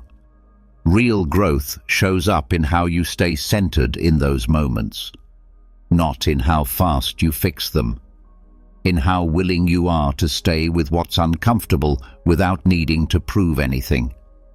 This is also a time to check your metrics. Are you tracking what matters, or are you counting what's easy to measure? Followers, routines, content, tasks, they can all feel like progress. But real change lives in how you treat your body, how you care for your nervous system, how you speak to yourself in silence. Another tool for detection is silence. Sit with no plan, no inputs, no expectations. If your mind immediately fills with the urge to do better, learn more, or fix something, then you're still driven by the same motor, just painted a new color. Let yourself sit in nothing. No direction, no answers, just presence. See how long you can stay there before the old voice starts whispering that you're falling behind. That whisper is your clue. It shows you what you're still attached to. You can also observe your conversations. Are they increasingly rooted in exploration, or do they orbit around, showing how far you've come? The latter is common. It's easy to turn growth into performance. But when growth becomes something you constantly advertise, it may not be as stable as you think. This is not about shame. This is about refinement. You may discover parts of your life that look advanced but feel hollow. Let that truth land. You don't need to burn everything down. You just need to come back to what's real. Let go of what looks impressive. Return to what actually helps. It may be helpful to revisit your earlier practices and strip them down. What were you trying to control? What were you trying to avoid? What part of you was afraid of being seen still in process? Most decoration grows from fear. Fear of being unworthy, fear of being misunderstood, fear of not being enough. The surface becomes a shield, but true growth requires exposure, not to the world, but to yourself. You can also invite feedback, not from people who will praise you, from people who have seen your worst days. Ask them how you've changed, not what you've accomplished, how you show up, how you repair, how you listen, then pause. Let the answers teach you. Real growth humbles you, not by making you small, but by making you honest. It removes the need to be perceived as evolved. It allows you to be where you are, without explanation, without apology. To keep this test alive, build checkpoints into your week. Reflect not on what you did, but on who you were being. Did your actions reflect alignment, or did they reinforce an image? Were you present, or were you performing? This practice will slowly rebuild your integrity from the inside. You'll stop needing applause. You'll stop needing certainty. You'll stop chasing the next layer of identity, because you'll start trusting your own awareness. After stripping away the outer layers of false growth, you're left with something raw, not broken, just real. The image is gone. What's left is energy. Some of it soft and grounded, some of it sharp and heavy. There's a fire underneath the stillness. It's been there the whole time, but you've been trained to tame it, to smooth it, to bury it. This fire is anger, not chaos, not violence, but life force that's been misunderstood. You were never meant to be untouched by anger. You were meant to listen to it, learn from it, and then use it. Not to destroy others, but to destroy the parts of yourself that were built to please, submit, shrink, or stay quiet. This is sacred rage. It's not reactive. It's not petty. It doesn't seek revenge or validation. It seeks truth. It moves through you when something inside finally says, "No more." It's the internal force that knows when a boundary has been crossed, when a role no longer fits, when the voice inside you has been silenced for too long. Sacred rage is different from repressed anger. Repressed anger festers. It becomes sarcasm, resentment, emotional withdrawal. It disguises itself as indifference or fatigue. Sacred rage is clean.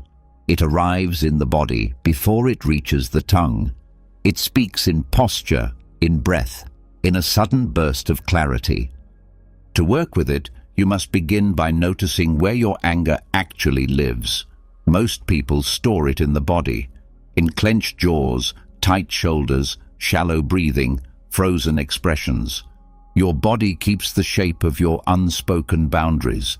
When you begin to reconnect with anger, you'll feel heat, not panic, not hatred, just energy that wants to move.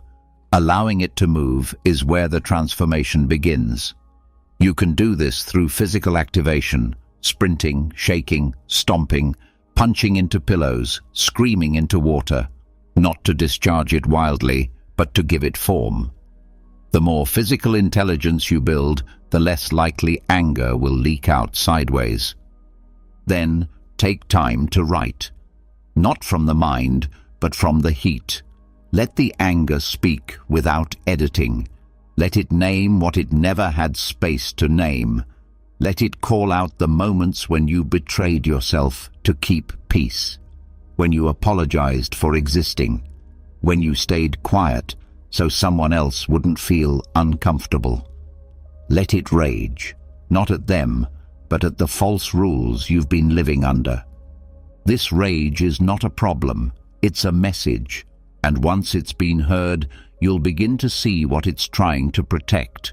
Anger guards what matters: your dignity, your truth, your energy, your boundaries.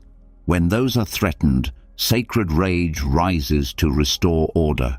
Direct that rage inward, not as shame, but as power.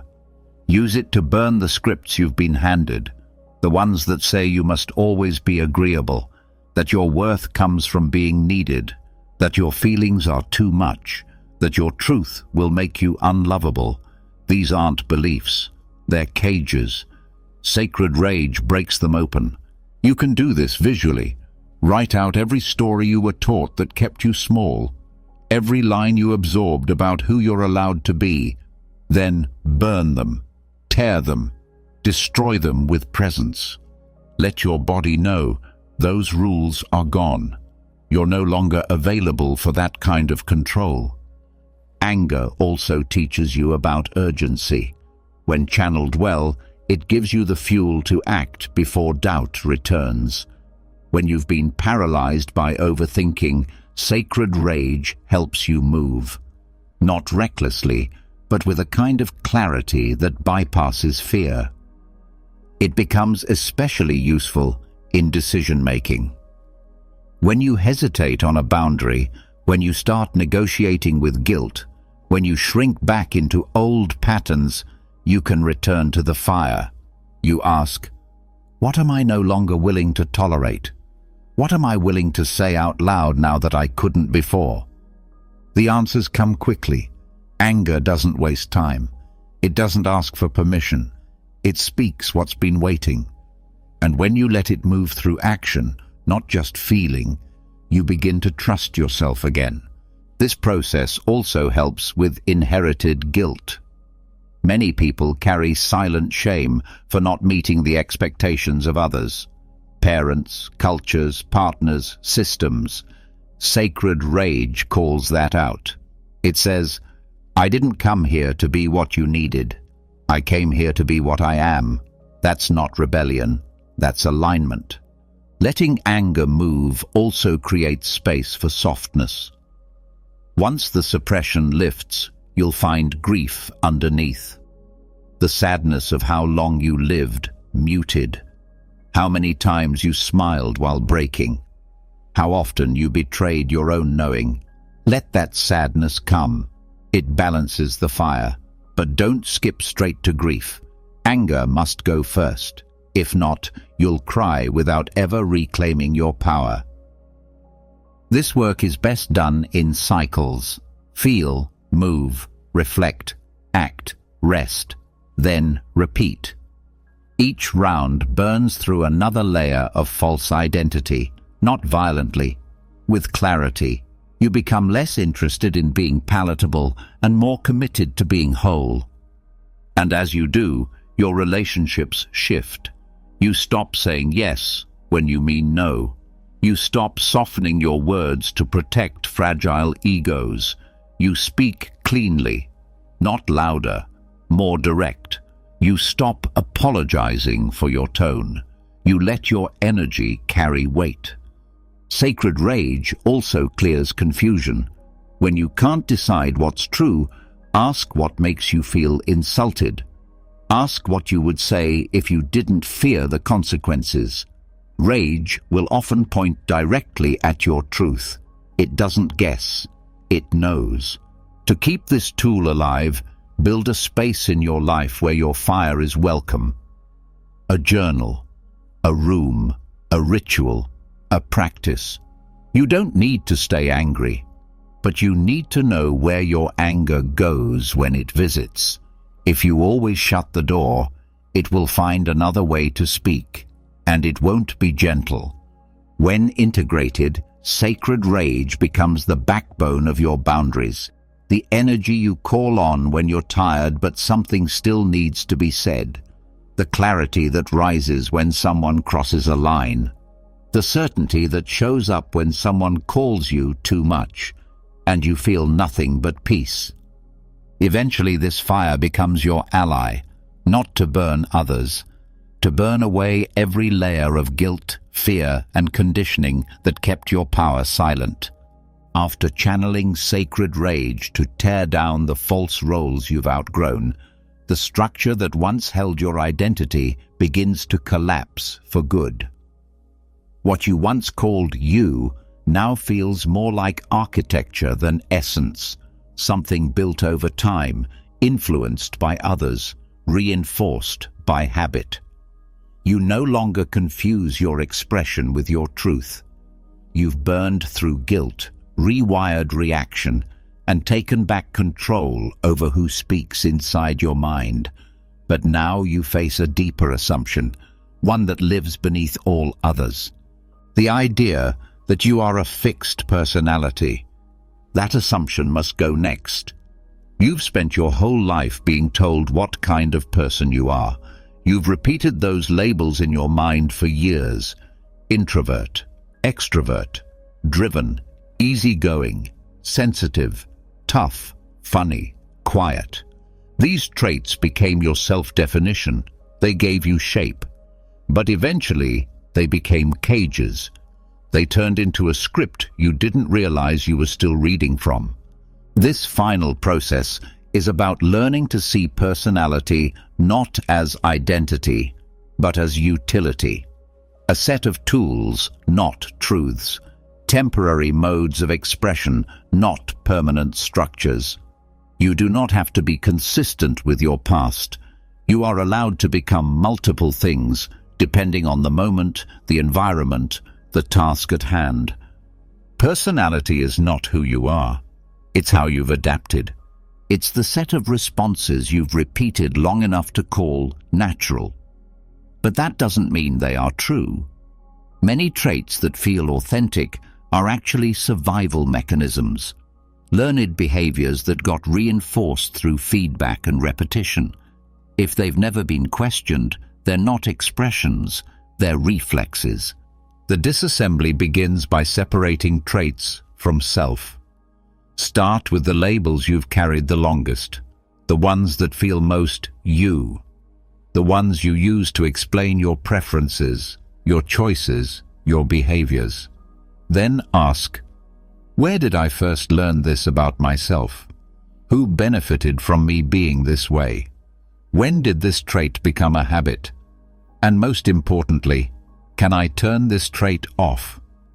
That last question changes everything. Because the moment you realize that any trait can be adjusted, you realize that none of them are fixed. You are not a quiet person. You've practiced silence. You are not a people pleaser. You've adapted to avoid conflict. You are not emotionally distant. You've learned to disconnect for safety. These are not permanent traits. They are repeated responses. Once you separate self from pattern, you gain range. You begin to test new expressions. You speak with more volume when needed. You set boundaries with less hesitation. You ask for help when that once felt unsafe. Not because you've changed into someone else, but because you've stopped protecting a script. To deepen this, identify the traits you've over-identified with, the ones you defend when challenged, the ones you justify in conversation. I've always been this way. That's just how I operate. These phrases signal attachment. That attachment is where flexibility is lost. Now try on the opposite, not as role play, but as practice. If you say you're bad at confrontation, initiate one small moment of truth. If you believe you're not assertive, make one clear request. If you see yourself as non-creative, make something unplanned. The goal isn't to become someone else. It's to show your nervous system that range is available. This unlocks a new level of choice. You stop defaulting to the same settings. You begin asking, which version of me is needed right now? Which part of me serves this situation best? You treat traits as tools, not as limitations. This is adaptability, not inauthenticity. True authenticity includes the ability to shift on purpose. From here, your vocabulary must change. Replace identity statements with behavior statements. Instead of saying, I'm not confident, say, I'm practicing presence under pressure. Instead of, I'm anxious, say, my system is activated and I'm grounding. This rewires how you relate to yourself. You stop labeling. You start observing. You'll also begin to see how many of your personality traits were designed to be palatable. You softened yourself to be liked. You minimized needs to be accepted. You became agreeable to avoid rejection. These traits served a purpose, but they are not you. They are artifacts. You can thank them and release them. This release must include embodied practice. Start showing up differently in familiar environments. Speak more than usual. Interrupt when it matters. Pause longer before responding. These small changes create friction, and friction rewrites familiarity. You show others that you are not static. You teach them how to meet you now. There will be resistance, from others and from within. The old identity wants to be preserved. It equates consistency with safety. But you've already outgrown consistency. Now you need flexibility, the kind that allows you to lead one moment and receive in the next, the kind that allows strength and softness to exist in the same breath. To support this shift, revisit old environments with new expression. Return to a place or person where you once played a fixed role. This time, do not default. Speak the new tone. Hold the new posture. Choose the new trait. Observe what happens. Your presence begins to reshape the pattern.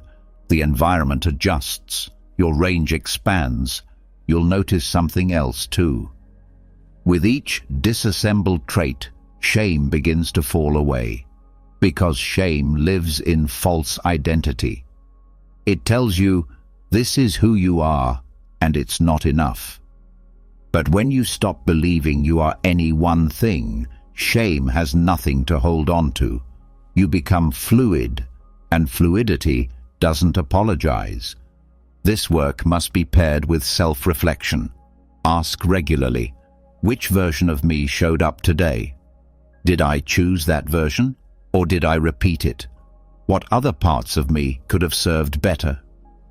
These questions sharpen self-awareness. They reveal new layers. Over time, your personality becomes a toolkit. You use boldness when it's needed. You use stillness when it brings clarity. You use curiosity instead of certainty. You stop clinging to how you are. You start asking what's required. This creates emotional agility. You become less reactive, more precise. You don't spiral when challenged. You adjust. You don't hide when seen differently. You expand. You don't resist new dynamics.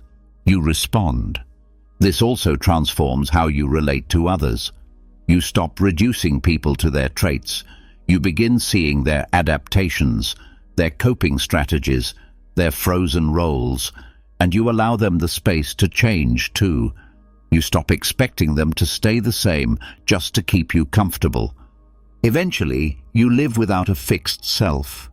You move with depth, not identity. And when people ask who you are, you don't answer with a label. You answer with presence. Now that personality itself has been dismantled and you've stepped into a life of conscious fluidity, you've arrived at a rare kind of clarity. You no longer act from roles. You no longer protect a fixed image. You choose who to be in each moment based on truth, not history. But beneath this freedom lies one final question, one that strips everything bare. If this life had ended already, and this day was a second chance, how would you begin again? Legacy inversion is the practice of starting from the end. It's not a mindset trick. It's a radical shift in perspective. You no longer build forward from the present. You build backward from the absence of your existence. You assume death has already come. The version of you that carried your fears, regrets, missed chances, unspoken words, and unexpressed self has ended. What's left now is only choice. No past to preserve. No unfinished business. Only now. This exercise is not about fear. It's about truth. Most people live as if they have more time to become themselves, as if clarity will come later, as if one day they'll wake up and have the courage to live differently. But that day doesn't exist unless it's created, and nothing creates that day like death. Begin by writing your own ending. Describe the final day of the person you used to be, not dramatically, just honestly. Name what was left undone, the conversations avoided, the creativity buried, the risks dodged, the love held back, the patterns never questioned. Be specific. This is not a journal entry, it's a burial rite. Then shift. Let that life be complete. You are not carrying it forward. You are not trying to fix it. You are beginning again. From here, your decisions are no longer based on identity maintenance. You're not keeping a reputation alive. You're not continuing a version of yourself for continuity. You're rebuilding from zero. This perspective sharpens your choices. When nothing needs to be preserved, the fear of change dissolves. When nothing needs to be explained, the pressure to justify disappears. You're no longer trying to fulfill a version of success inherited from someone else. You're asking, freshly, what matters now? You rebuild slowly. From value, not from memory. You decide which relationships continue, not based on obligation, but on alignment. You return to your work, not from duty, but from vision. You choose how you speak, eat, walk, create, not because it matches who you were, but because it honors who you are allowed to be now. Everything becomes deliberate, even small acts. You stop wasting hours on things you wouldn't miss if this second life was limited. You cut the noise. You end the delay. There is no longer a version of yourself that needs time to prepare. You are already in motion. Legacy inversion also removes the need for revenge. You stop seeking closure from people who won't understand. You stop arguing for your pain. You let them remember the old you however they need to, because that version died. The new one doesn't need to be seen, it needs to be lived. In this life-after-death state, forgiveness becomes easier. You no longer carry the weight of who you were when harm occurred. You release others from your memory of them. You no longer try to reconcile the story. You simply write a new one with different characters or none at all. This also changes how you deal with fear. If you've already died, then the fear of failure holds less weight. You're no longer trying to build a perfect legacy. You're not seeking immortality through reputation. You're simply living a life that feels whole, right now, not later. From this frame, even time shifts. You don't count hours in the same way. You don't spend days working toward a retirement version of yourself. You stop delaying presence. You live inside experience rather than narrating it. You become quiet inside, even when the outside world remains loud. This practice is not about abandoning all structure. It's about designing from truth.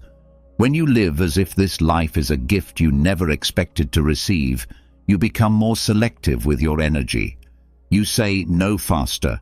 You walk away sooner. You pour more of yourself into fewer things. You also start to speak differently. You waste fewer words. You stop trying to be clever or understood by everyone. You say what is real, without editing, without decoration.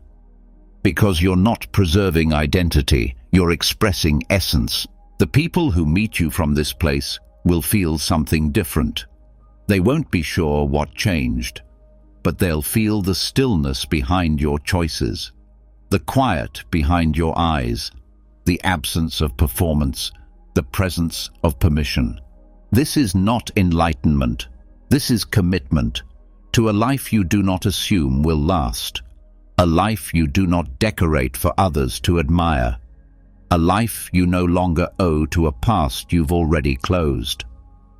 Legacy inversion also makes rest sacred. You stop viewing recovery as something to justify. You sleep with peace. You pause without shame. Because your time is not being spent to impress anyone. It's being used to be fully alive. You may feel emotional during this process, not because of loss, but because of realization. You see how much time was spent delaying the inevitable. You see how much of your old life was built from fear of not being good enough. That fear dies with the old self, and what rises is not perfection, it's permission.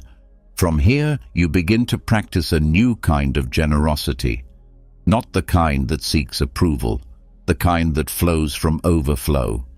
You give because there's no need to hoard. You speak kindness because there's no longer a mask to protect. You help because there's no longer an agenda. It's simple, and it's enough. Your creativity shifts too. You stop trying to be original. You stop performing excellence. You make what you feel.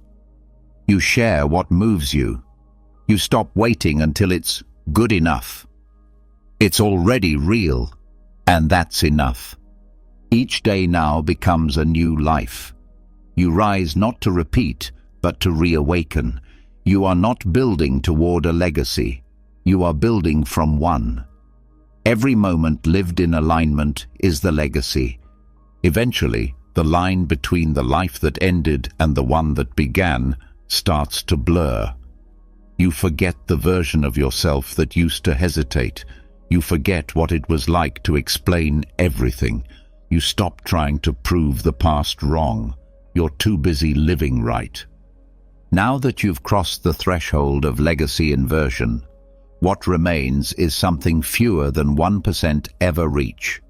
Stillness without explanation. You no longer need to rehearse your identity.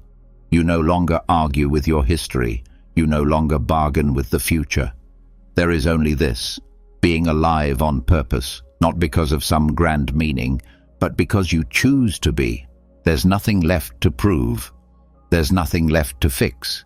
There's only alignment, the kind that cannot be bought or taught, only lived. But before we close, there's one final step. Not a lesson, a challenge.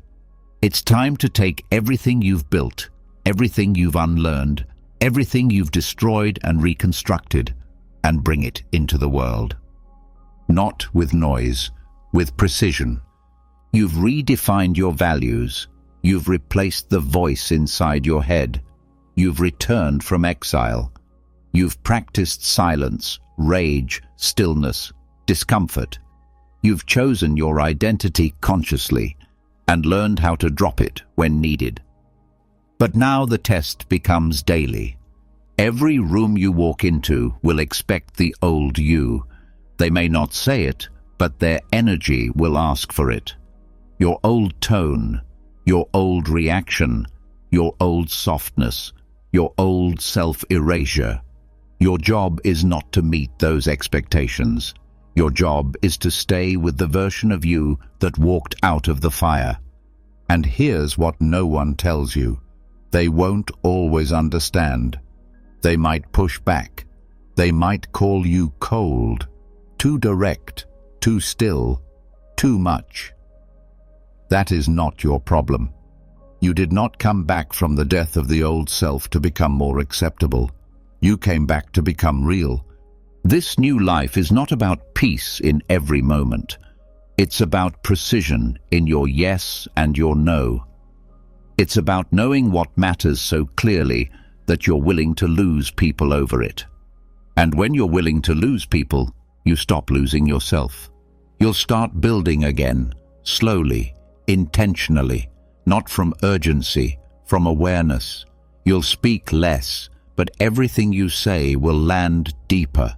You'll show up softer, but with more power. You'll stop needing to be right and start needing to be honest. And when the old loops return, and they will, you will not panic. You will not spiral. You will recognize them like an echo, and you will respond as the new you, calmly, directly, without apology. Because you've already died once. And this time, you are not wasting a single breath. This is your second life. Live accordingly. Now go. And now, as you step into this second life, you start to understand something even deeper. Rebirth isn't a single moment. It's not the dramatic line in a story or the closing scene in a film. It's a quiet, ongoing decision, made in moments no one else sees. It happens when you choose not to answer a message that pulls you backward, when you speak plainly, even when your voice shakes, when you stand still while your old self begs you to run. It happens when you leave a conversation that used to make you feel small, when you let someone misunderstand you and don't chase their approval, when you wake up and no longer feel the need to earn your place on the planet. That's when you know it's real, because you're not performing clarity anymore. You're embodying it. And from here, even success changes. You no longer define it by volume or numbers. You stop chasing metrics that were created to measure people who never lived like you. You redefine success as integrity with action. You measure progress by whether or not you abandon yourself to meet the room. You measure strength by how often you remain present when pressure rises. You start to notice what holds weight and what doesn't. Most of the things that used to take up your mental bandwidth now feel irrelevant. Status, applause, the constant need to be understood. You stop chasing resolution where only repetition lives. You stop trying to fix people who are committed to misunderstanding. You no longer enter debates just to prove that you've evolved. You know who you are. The need to explain fades. And with that, the energy that used to be scattered begins to concentrate. You're sharper in fewer directions. You focus not on quantity, but on clarity. You might do less, but what you do now has weight. You don't multitask your life. You don't dilute your voice. You become a person people feel before you speak. And people will notice. Some won't say it out loud, but they will start treating you differently. They may feel uneasy around the version of you that doesn't flinch, doesn't chase, doesn't justify. They may pull back. They may challenge the change. That's part of the deal. You cannot step into a new life and bring everyone with you. You learn that some connections were tied to the old identity, built on your compliance, your smile, your silence. When those traits fall away, so do those dynamics, and you let them, not from coldness, but from truth. You're no longer here to entertain someone else's story about who you should be. And this honesty begins to transform your inner world too. You become less easily impressed, not because you're bitter, but because your definition of value has changed. You stop confusing noise with depth. You see through the performances you once praised. You begin to seek what is solid, what is quiet, what is true. You become more sensitive to energy, less tolerant of pretense, more hungry for depth, less available for distraction. You stop needing everything to be fast, flashy, or certain. You can sit in stillness longer. You can say, "I don't know," without shame. You can rest without needing to deserve it. And this becomes your new foundation, not built on performance, but on presence. It's here that you begin to feel the weight of time differently. You no longer rush through your day trying to prove something. You no longer waste hours maintaining a version of yourself that doesn't reflect your values. You choose presence over productivity, quality over speed, attention over appearance. You start leaving things unfinished when they don't need to be completed. You walk away from opportunities that don't match your internal compass. You don't cling to potential, you follow alignment. Even when it means saying no to something others would call perfect. And when fear rises, and it will, you speak to it calmly. You don't exile it. You invite it into the room. You say, "I see you, but I'm not giving you the mic." Because you've learned how to live with fear without letting it make your decisions.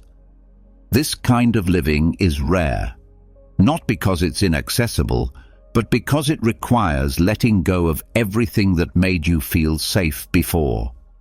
The old self got rewards. The old self got applause.